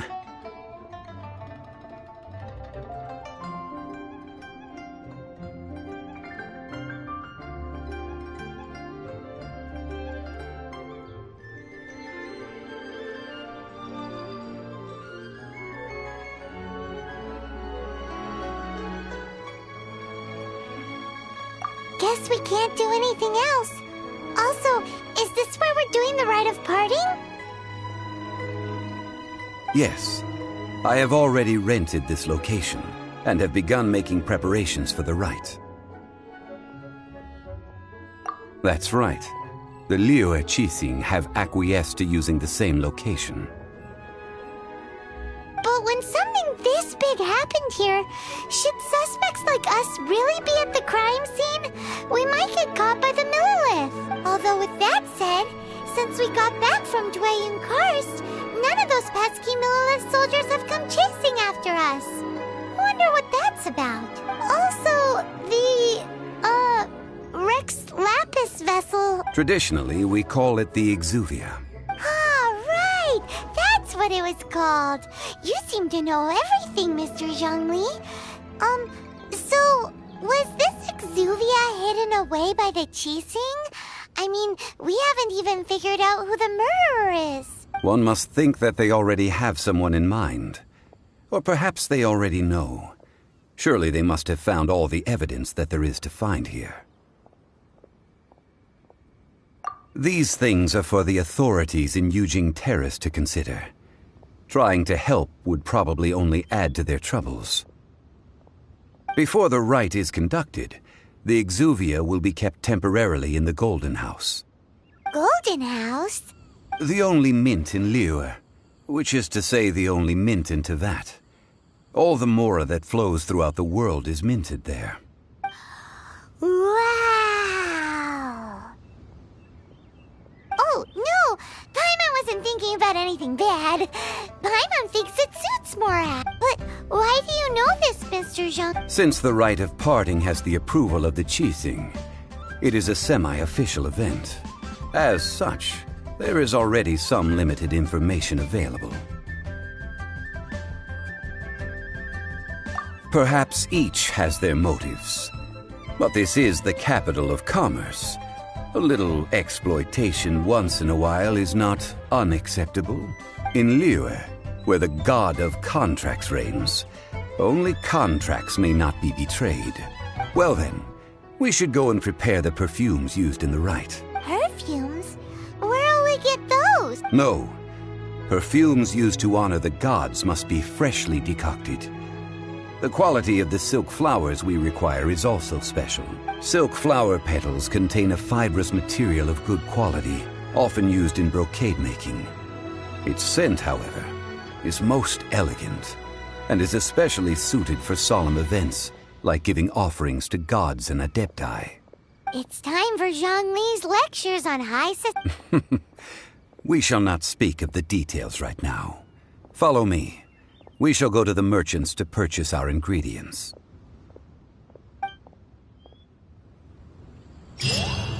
May the Lord shield protect you, and fortune find you.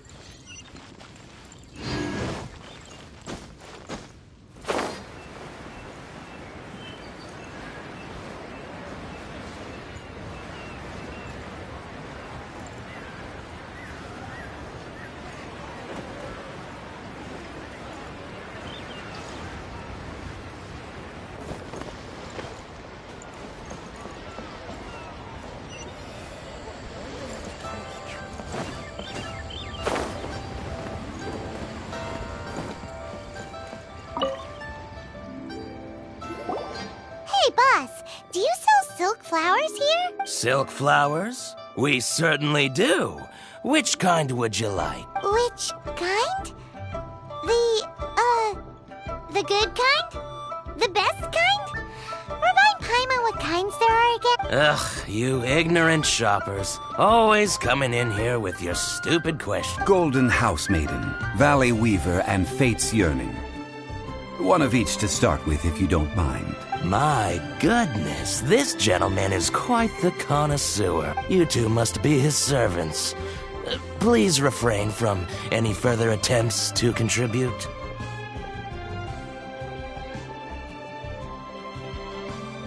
I'm sorry?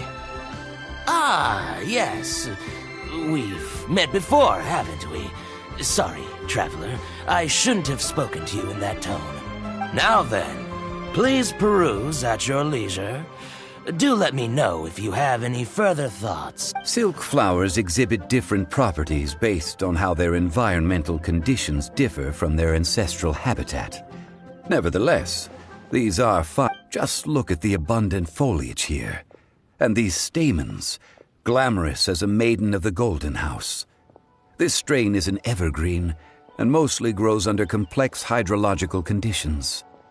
By contrast, this variety thrives in any dark, damp location, often in large clusters.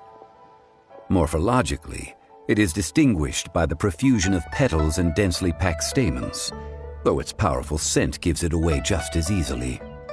Lastly, this strain is quite the recluse. Unlike its exuberant cousins, flowers and foliage are minimal, and when in season, it has a subtle yet enduring scent. It was first discovered by the ancients when they scaled the mountains in search of the Adepti. Silk flowers have all but disappeared from the wild today due to geographical changes over Liyue's history. Most are not grown by horticulturalists. Wow! A true connoisseur. Most of that was news even to me. I possess but a smattering of trivial knowledge. My traveler friend is the one to watch. They are on track to set foot in every corner of the world.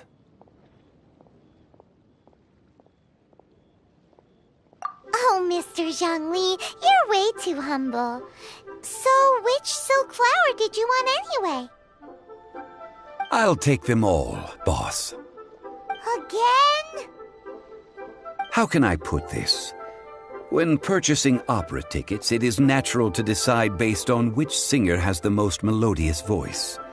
The same logic applies when purchasing a pet bird. But this silk flower purchase is not an analogous case. The same logic does not apply. Perhaps you don't know. Tradition states that we should decoct perfume from different subspecies of silk flower when making an offering to a statue of the Seven. Rex Lapis will then make his own choice between the scents. Like several other tedious and complicated traditions, this one has become simplified over time. But this is the only rite of parting to take place for one of the Seven in 3,700 years. As such, I do think we should honor tradition down to the last detail in this case. Now that's settled, a question. Do you have any Mora on you? You forgot to bring money again? Zhongli.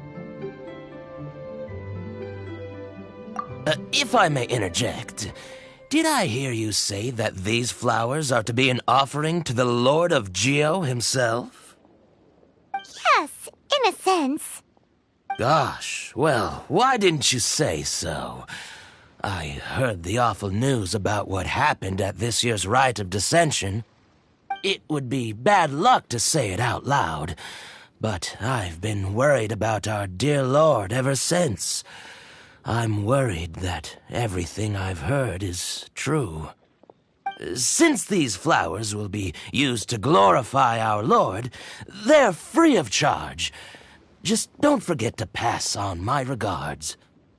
Are you serious? Why wouldn't I be? I would be nobody if not for Rex Lapis. If he hadn't written those poems in praise of my wares, they'd only be worth a fraction of what I can sell them for today. Huh. So much folklore here revolves around Liyue's deity making cameo appearances in support of local businesses. Thank you, boss. I think I speak for all of us when I say that your generosity has saved our skin. Our skins? You were the one who forgot to bring money. Please, it's the least I could do. So, now that we've got the flowers, how do we make the perfume? Ideally with the help of an expert. Unfortunately, none of my acquaintances have personal experience in the art of decoction. Talk about first world problems. Hence, I need you to help by asking around in the city. Try the common folk, especially women. So this time we get to go around town looking for nice-smelling ladies to talk to? Paimon likes this job. I will wait for you near the Statue of the Seven. Meet me there when the perfume is ready. Maybe we can find some good candidates at the Adventurers Guild. Let's ask Lan. She's master of the Liyue branch, right?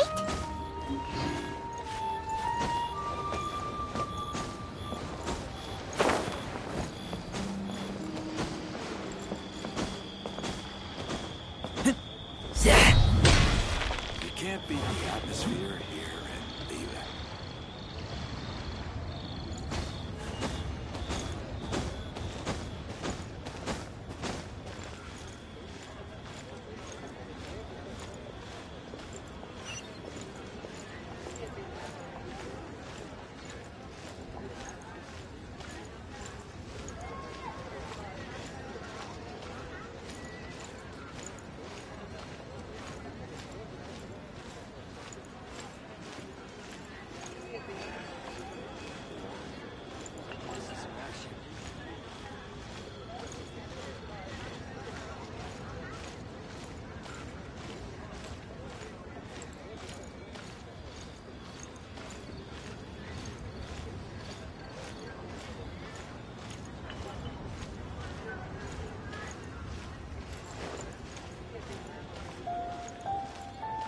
Jewelry's out of stock.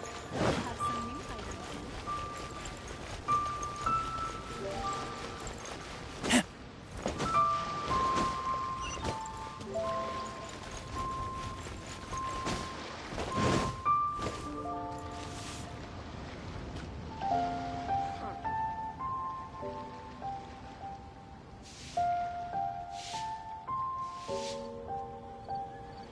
Try your luck betting on Jade?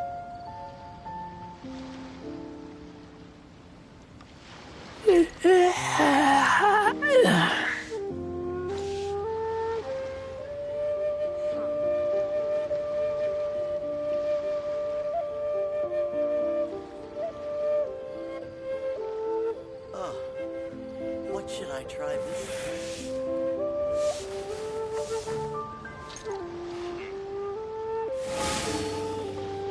Try your luck betting on Jade?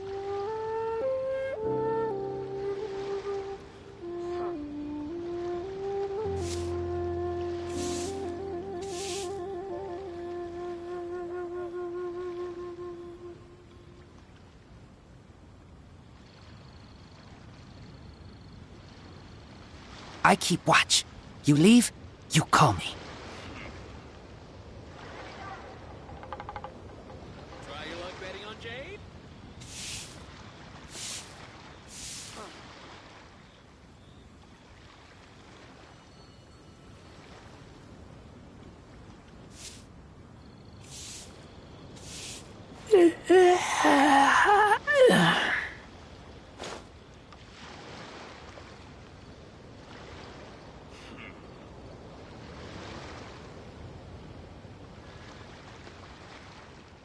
Try your luck betting on Jade?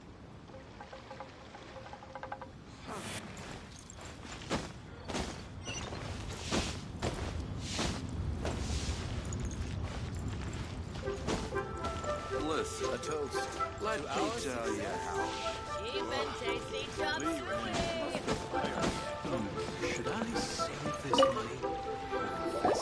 Lan, we need to ask you for a favor. I stopped accepting commissions a long time ago. Sorry, you two, but you'll just have to ask another adventurer. Oh, it's not that kind of favor. It's just a teeny tiny thing.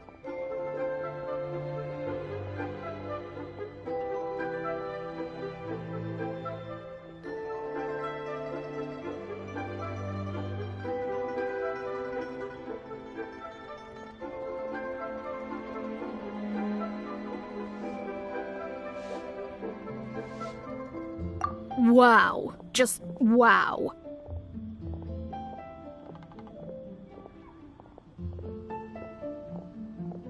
I'm just going to assume that you're either joking or being sarcastic. To be fair, I put a lot of effort into my appearance for someone who spends all their time in the great outdoors. But I smell great? Don't be ridiculous. Well, Paimon thinks you smell amazing. So come on, Lon. What's your secret if not perfume? Now that you mention it, yes, there is something. What is that scent? Oh, it must be from the Qingxin flowers I picked on the way back. I forgot I still had them with me. Aha! The truth is out.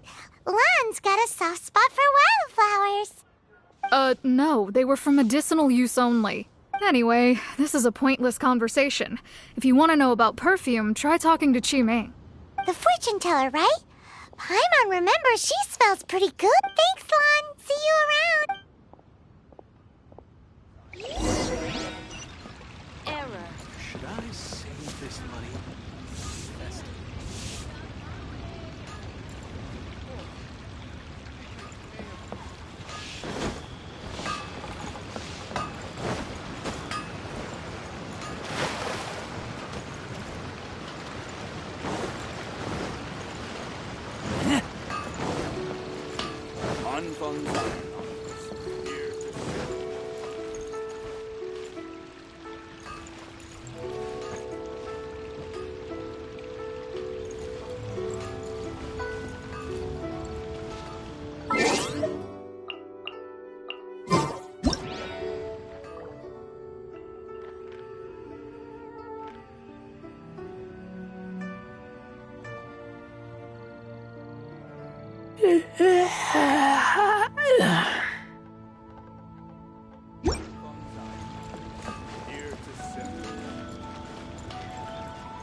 Hello. How may I help? We've come to ask you a question.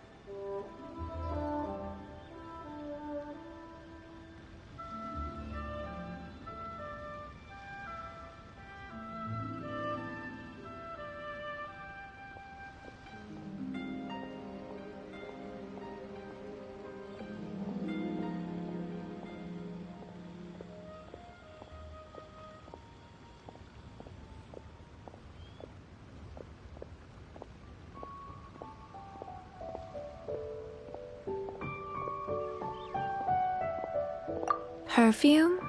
I rarely think to use it, let alone about how to make it myself. That said, some of the cosmetics I use are scented. Perhaps that's the cause of this confusion. Since I usually set up my stall by the docks, I avoid perfume like the plague, because Celestia forbid those lusty sailors catch a whiff and come hunting for the source. That's the worst thing Paimon's heard all day. While we're on the subject, have you never heard anyone mention Yingar's homemade perfume? Yingar? Oh, as in scent of spring, Yingar? Yes, that's her. Many a rich family's daughter has gotten her to make perfume for them. Apparently, her homemade product is better than anything you'll find on the market. Great! This is just the intel we need. Finally, we're getting somewhere.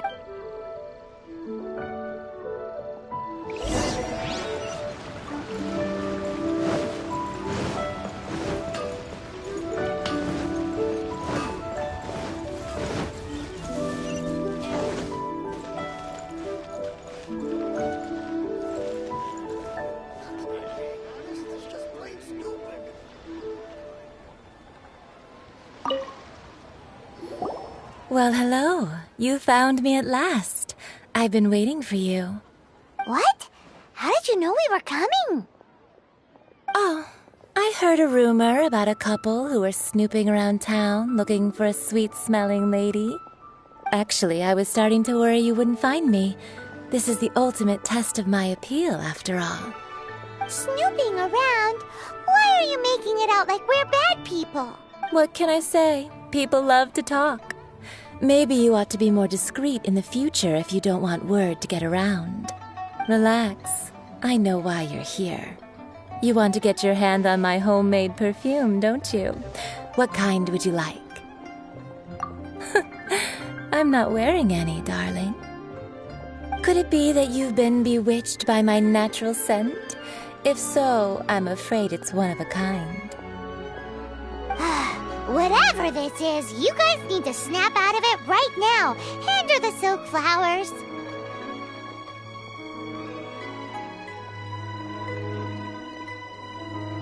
Three in one go. My goodness.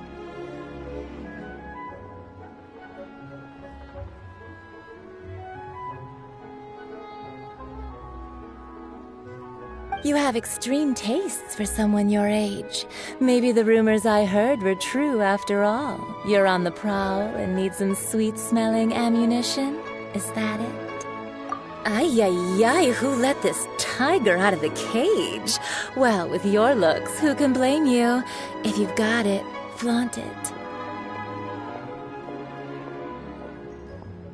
As one of my favorite poems goes, "O cherry tree, begrudge not thy blossoms as they are deflowered in the spring, for come winter, even thy sturdiest wood shall wither." That went over Paimon's head a little. In short, I'm happy to help. Traveler, you can be my assistant, but you'd better make sure I'm the only person on your mind while you're hanging around with me. So, where is a good place for making sweet, sweet perfume? You mean Wan Min Restaurant? Good choice. Let's go.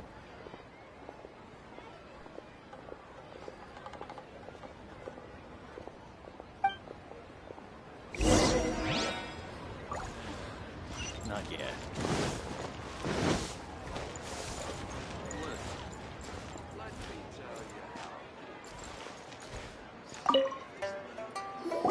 I've had a word with Chef Mao. We can start work now. Are you ready to please me?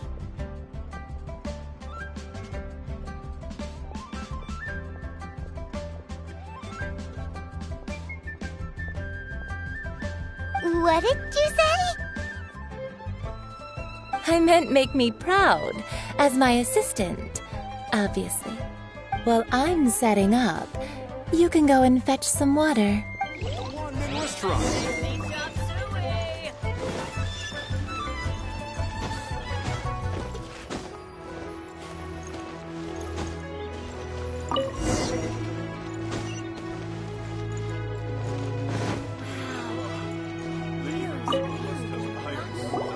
This water will do nicely. Now, I need you to extract the silk flower essence using a uses an altogether different technique from alchemy. Here, let me teach you. Very carefully, take hold of the mortar and pestle. Gently does it. You need to keep your wrist firm so your hand doesn't slip. Now use your strong hand to stir it with a persistent rhythm. Keep going until the juices start to come out.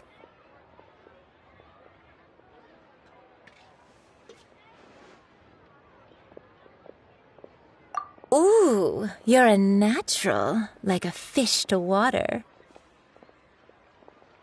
Now take these and try it out on your own using a nearby crafting bench. Don't forget to do all three. They look visually identical during the essence extraction process, but I will put them into separate containers when the perfume is ready.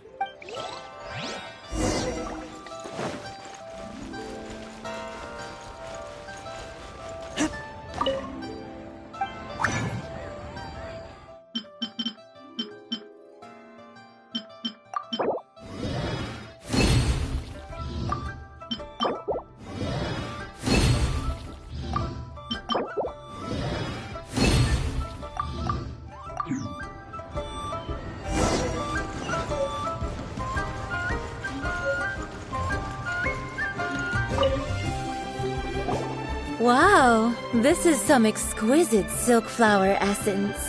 On to the next stage, the most important one of all. The essence is placed into water and simmered over a low heat until most of the water has boiled off. You must take care to control the heat during this process.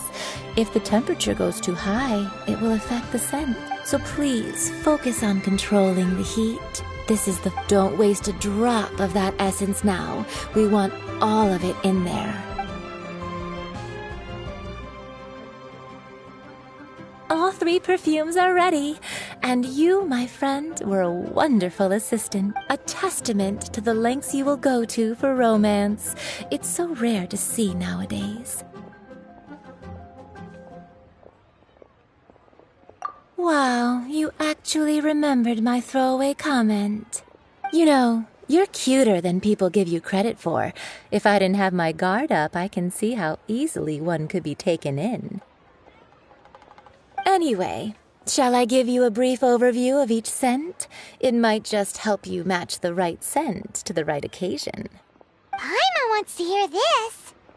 This first one is sweet as candy, straight out of a fairy tale. Younger women will love it. The second one is for those with more refined tastes, the first choice for daughters of high society.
Finally, the third one has a soft but lingering scent, like a mist that captures the last light of dusk. Mature women adore this one. All clear? Don't get them mixed up now. You'll ruin the mood. Good. Be sure to come visit if you ever need help with anything, okay? I'll leave you with some parting words. One who tries to sail 3 boats simultaneously should be careful not to go overboard. Come and hang out with me at Scent of Spring sometime, okay? Let's take these 3 perfumes over to the Statue of the Seven. Mr. Zhongli's probably been waiting a while.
Did we take too long? You were just staring up at the statue. Oh, you're back. Don't worry, I haven't waited long. Compared to the watch that Rex Lapis's statues have kept over Liyue, this was but a brief moment. Well, how can a person compete with a statue? That is true. Well, have you brought the perfumes? 3 sets, and not one less. Thank you both. Let us offer them up. This is the first kind of perfume. Miss Yinger said that it's sweet as a dream, and it's liked by younger ladies. This is the second kind. It's got an elegant smell, and the daughters of high society love it. The third kind has a gentle but lingering fragrance. Something like the dusk mist. And it's a favorite of mature ladies. Oh, what was that?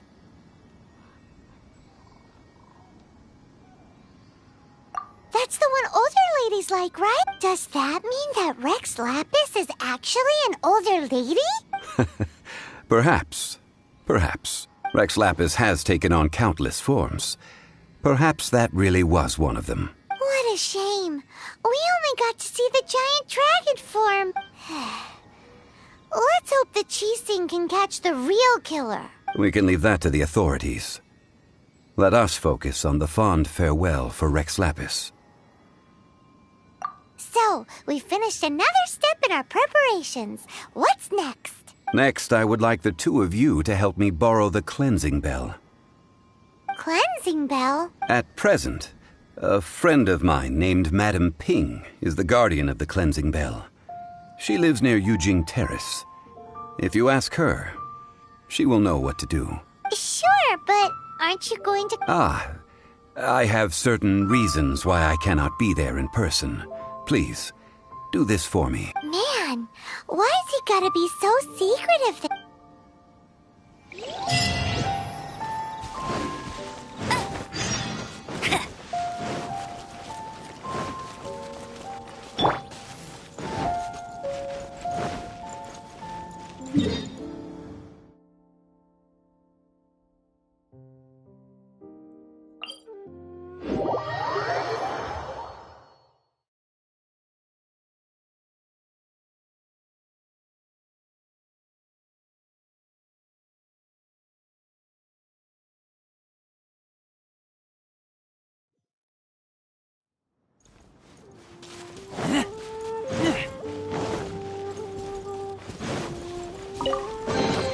These things useful?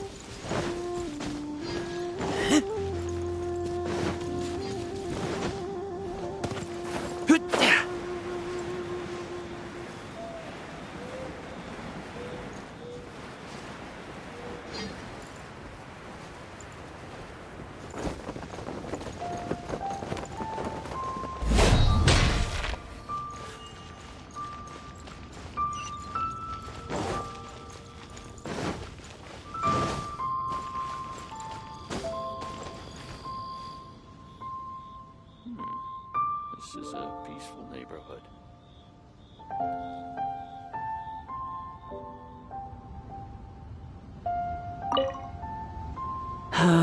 All things must change.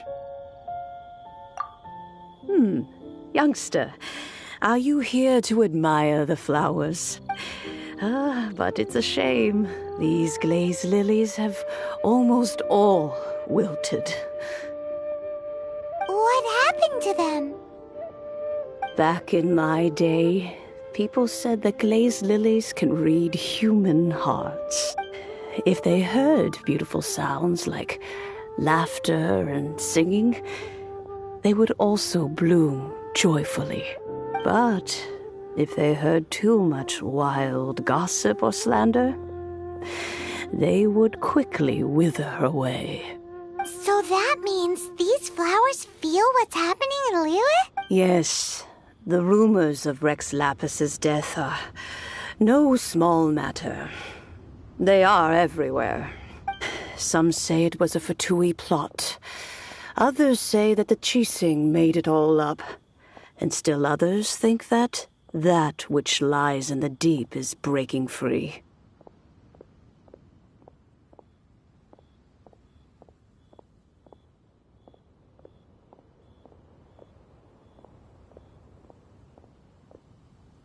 This harbor is like a mountain of dry tinder. One spark, and the fire will consume us all. Well, I shall say no more. This old woman's grown too old and naggy. Did you have something to say, youngster? Borrow something? Oh, you've come to borrow the cleansing bell, yes? Apart from that, I don't have anything of value that you youngsters... But it was not originally mine, either. That trinket used to belong to a friend of mine. I was a vain beauty when I was young, and I would pester him for that bell all the time. He could not dissuade me, and so he gave it to me. But he said that if someone should come to borrow it, I must not be loath to give it away. It has been many years, and who knows how many times someone has come to borrow this bell. Still, though, I can't recall when it started. It's been a long time since anyone has come to borrow it. Oh, these old bones are so slow to look for things. I doubt you can wait that long.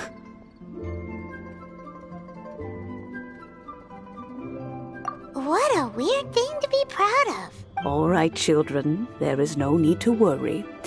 I didn't place the bell very far away. Do you live near here, Granny? Whoa. Oh, an old lady like me can't afford to buy a place in this city. See this ceramic teapot? My entire household is in here. How does that work?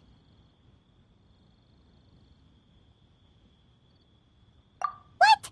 There's no way Paimon would fit in there. And why do you need Paimon to go in anyway? Can't you just lift the lid and look inside? Oh, youngsters. I simply mean that the bell is somewhere inside this teapot, and you are quite welcome to borrow it, if you can find it. This is a peaceful neighborhood.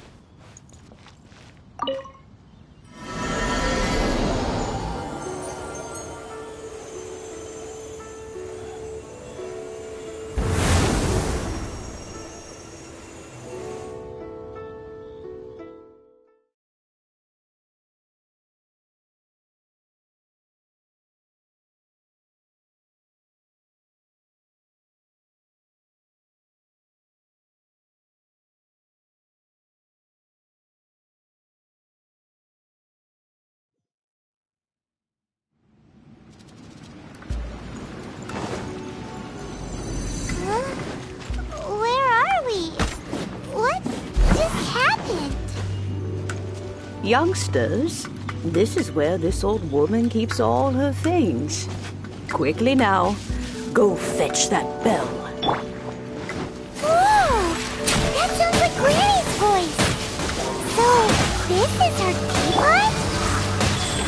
What's going on? Oh dear, so many cobwebs. It seems I really haven't cleaned it in a long while. Sorry to trouble you, children. Please help an old lady clean up.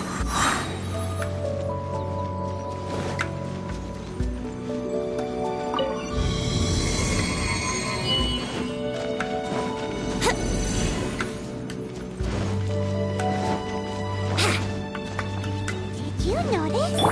The cobwebs were made of elemental energy. How long has it been since Granny last swept this place?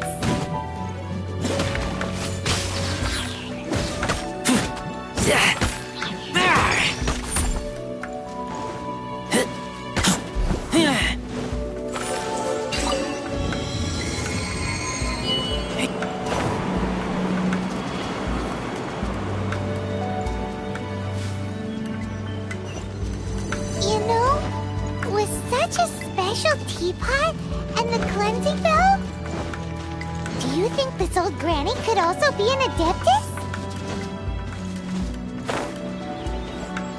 Paimon's more and more convinced that she's an Adeptus. But don't they all live in Julian Karst? Why would she stay in the city?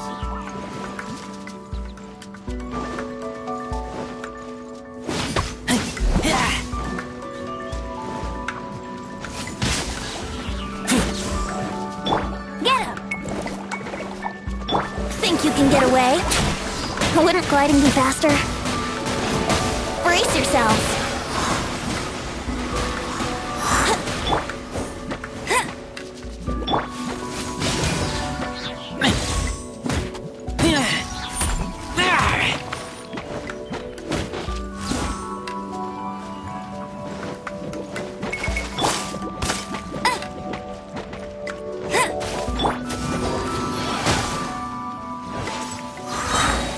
Time for takeoff.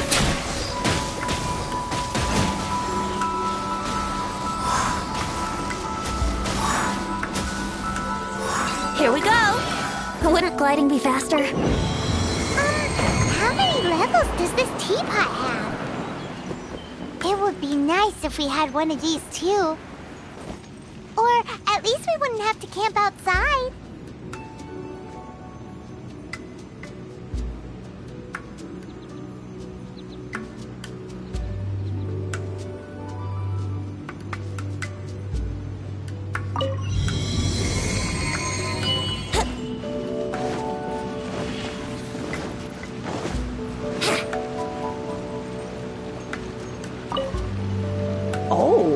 Found it. Youngsters are so quick on their feet. Oh, now, let me... All right, that'll do. Come on out now, children.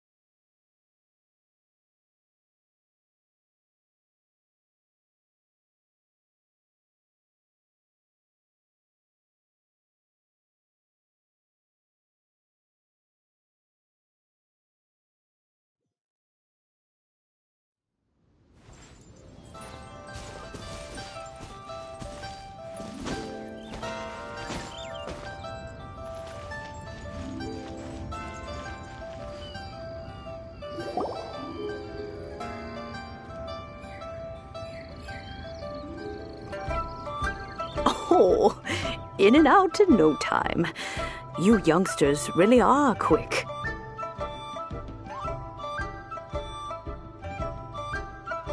An Adeptus. Oh, I haven't heard anyone say those words in earnest for a long time. As to whether I am one or not, child, surely you already understand. Paimon kinda knows what you mean, but is also kinda confused. Are you really giving us... Don't you think it's weird? Something's just happened to Rex Lapis and then we come... Oh, don't be silly.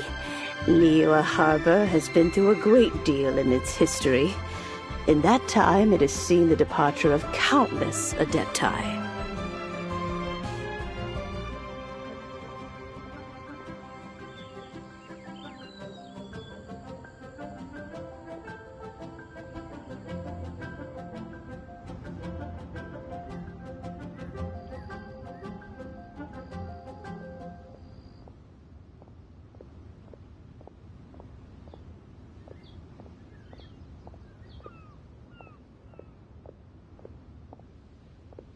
But no matter what, we have always performed the rite of parting first before any other matters.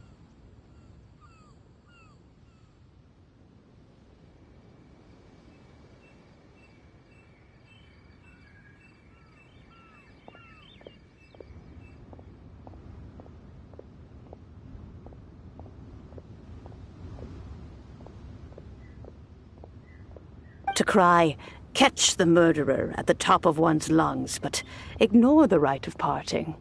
That, to me, is what is wrong-headed. Now that you have come to borrow the bell, I guess that perhaps an old friend of mine has finally decided to take matters into their... So, why would I be unwilling to lend you the bell? Oh? Well, if it came to that, they would find a certain old lady knocking at their door. We haven't met in a while anyway. It would be nice to share a drink and chat. Well, you must have things to do. Since you have the bell, you should return. Oh, and do tell the person who sent you that if they have time, they can come over for tea. I don't have much to offer, but you can always count on an old lady for a pot of tea. We will.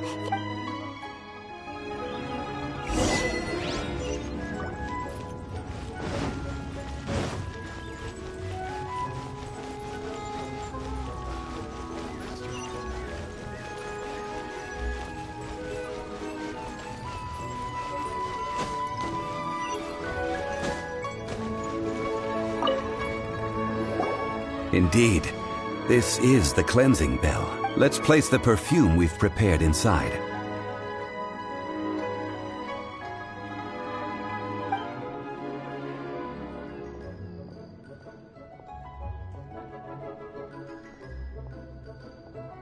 An Adeptus. That's suspicious. But if you don't want to talk about it, we won't pry. Oh, yes, that old granny asked us to tell you something. If you have the time, you can come over for tea. I don't have much to offer, but you can always count on an old lady for a pot of tea. That tone does not suit you. Still, her teapot is indeed very good. There are none better for brewing tea. When a suitable time arrives, I'll bring a spot of fine tea and pay her a visit. So what's the next step in our preparation? Next, we need to purchase kites. Ooh, Paimon loves kites. Are you taking us kite flying? Is this our break time? No. Kites are children's toys, yes. But they also play various symbolic roles in Liyue's rituals. I will explain it to you. But our next course of action should probably be to purchase the kites first. Oh, sure. Curious, hurry.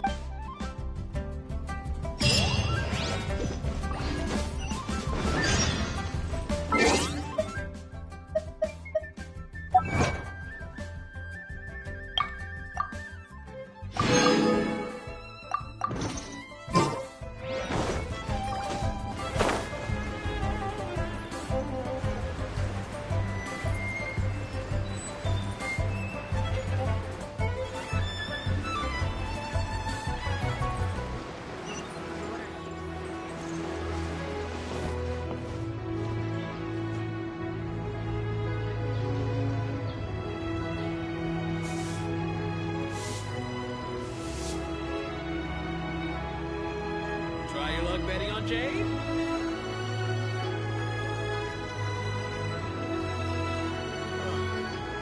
What should I try?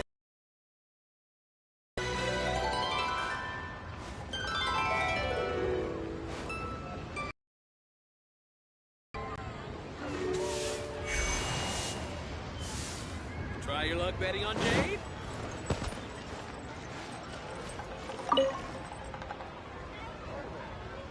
Ah, sir, you're here.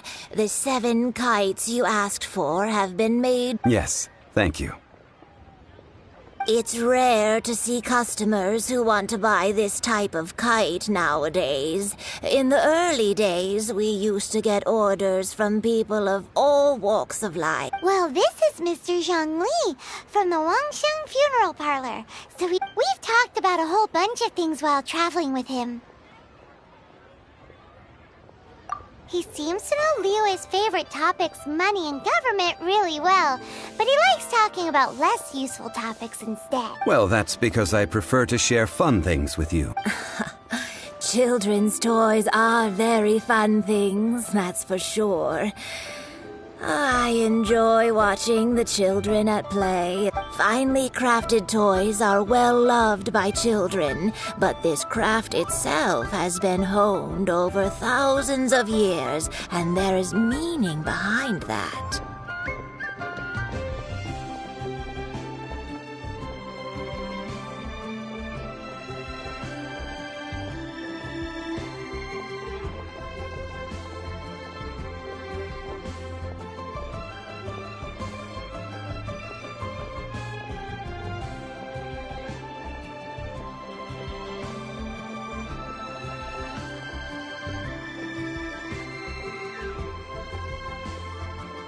I have made kite forms passed down from my ancestors. The meaning of these 7 kites is far from banal.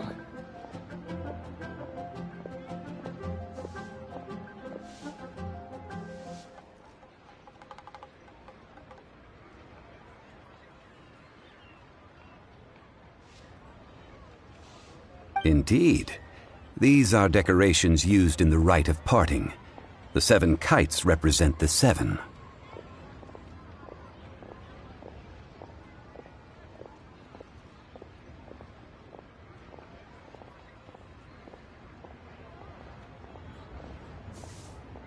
I took the liberty of coloring outside the lines when doing the insignia of the Animo Archon. As for the kite that honors the Geo Archon, one must follow the contract given right down to the last letter. These patterns are ancient, and you can also find them in the Golden... Ah, Paimon's heard that name before. Huh? The design of this kite displays a firm grasp on the cyclicality and eternity so dear to the Electro Archon. These markings of tree and leaf pay due honor to wisdom and the passage of time. All this on a single kite. Truly astonishing. Justice flows across the surface of the waters. War rages like a Well then, Granny Shan, I shall take these back with me. As for the payment... Well, allow me.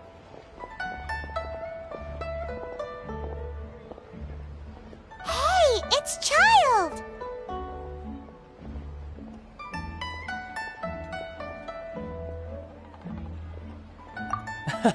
No, I was merely passing through.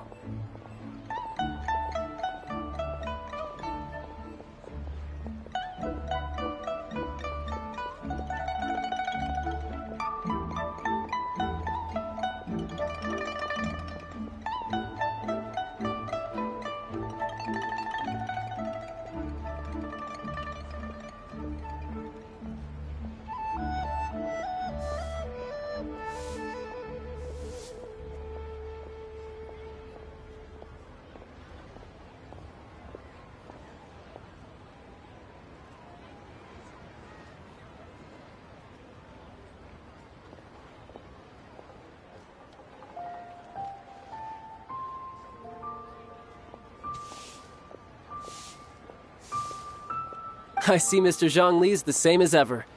When paying, well, when getting others to pay for him, he neither looks at the price tag nor his wallet.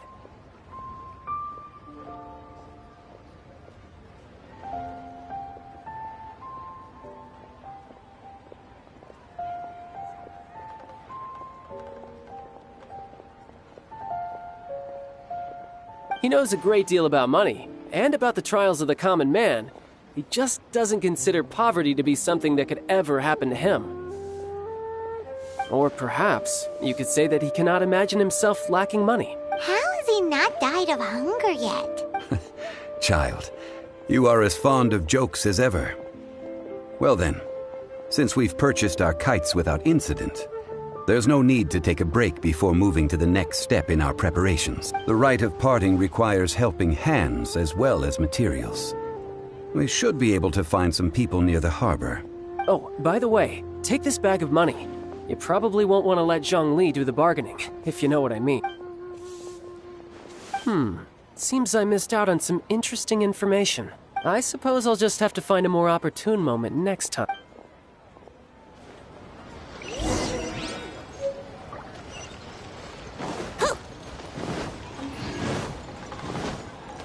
Couldn't gliding be faster?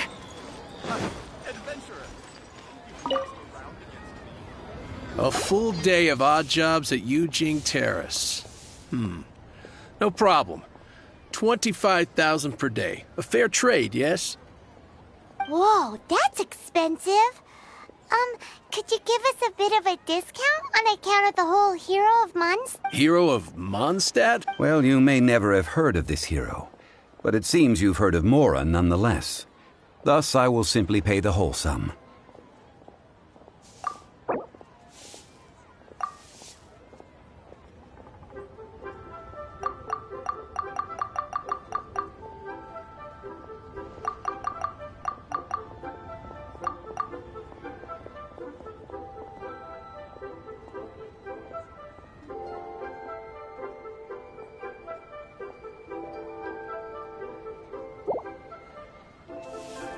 This is too little.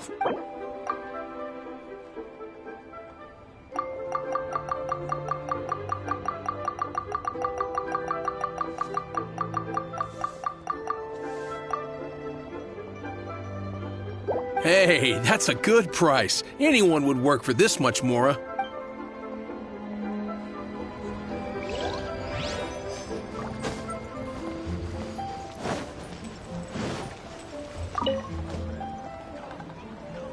Hiring help?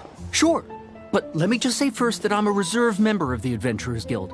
I take adventuring commissions, but I don't do anything clerical. Adventure? Venturing into the mountains to capture a few crystal flies seems adventurous enough. That's not hard. Almost a bit too easy for a reserve adventurer. Never mind. I'll only charge a most fair price.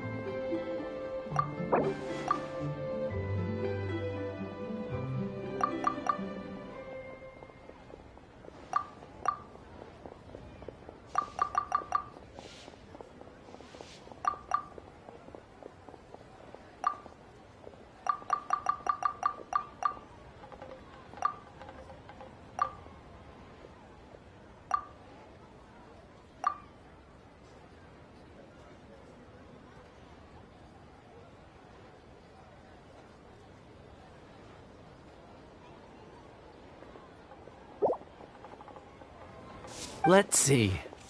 No, go higher, or I'm not doing this.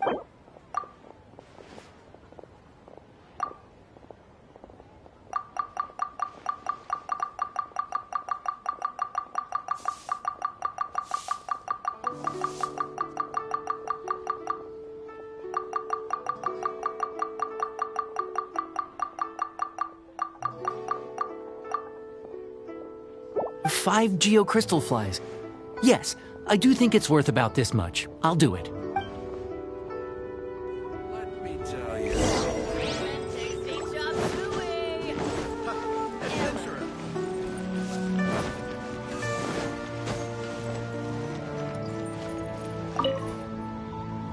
Oh, help? Sure. I, Tick, always put in 100% effort into everything I do. Of course, there'll be a premium if you want. So what's the job? Let me see. We are still missing some wooden implements over at Eugene Terrace.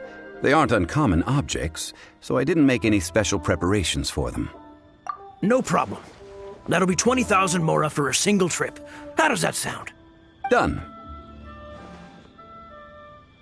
This is all you got? Then no can do. No. He's putting up the money? Oh, still no. How about this? Let's make a trade. I'll take what you're offering right now, get me a single Chinkson flower, and I'll consider that payment for a detour to find this child fellow.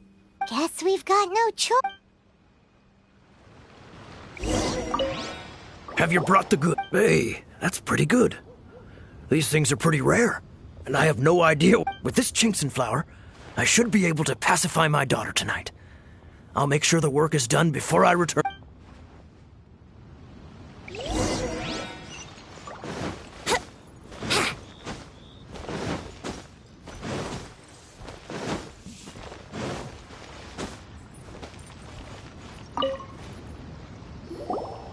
All finished then? Splendid. Any leftover cash is yours to keep. You think you can buy us off with some loose change? No way! I'm on demand! Well, how does this sound? You give me the information I need, and maybe I'll leave the Northland Bank's vaults open and unattended for half an hour. What info do you need?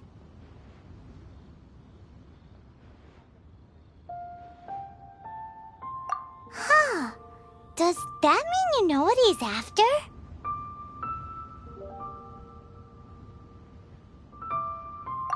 Yikes!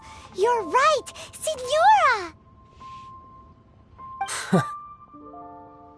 You both need to calm down. I don't know what's gotten into you. Just what is this about? The atmosphere got so tense all of a sudden.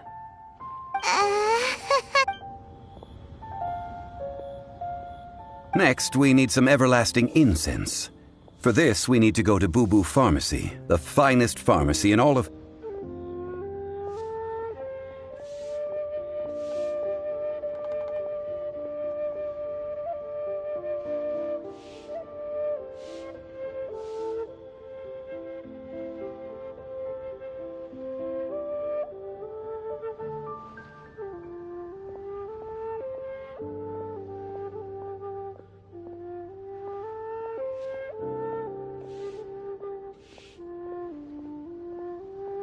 Is everything okay?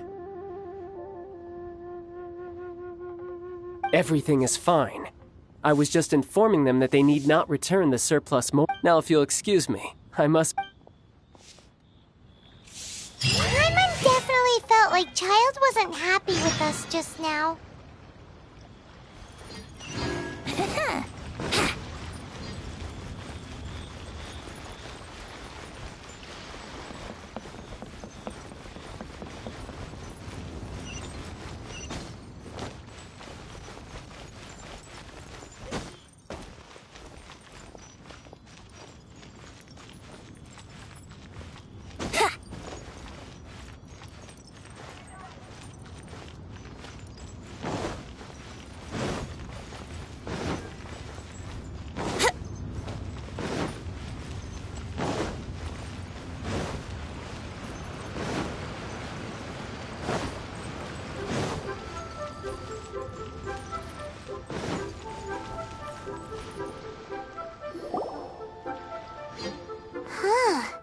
The reception is deserted, and it seems kinda spooky in here.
Welcome to Boo Boo Pharmacy.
Did you hear that?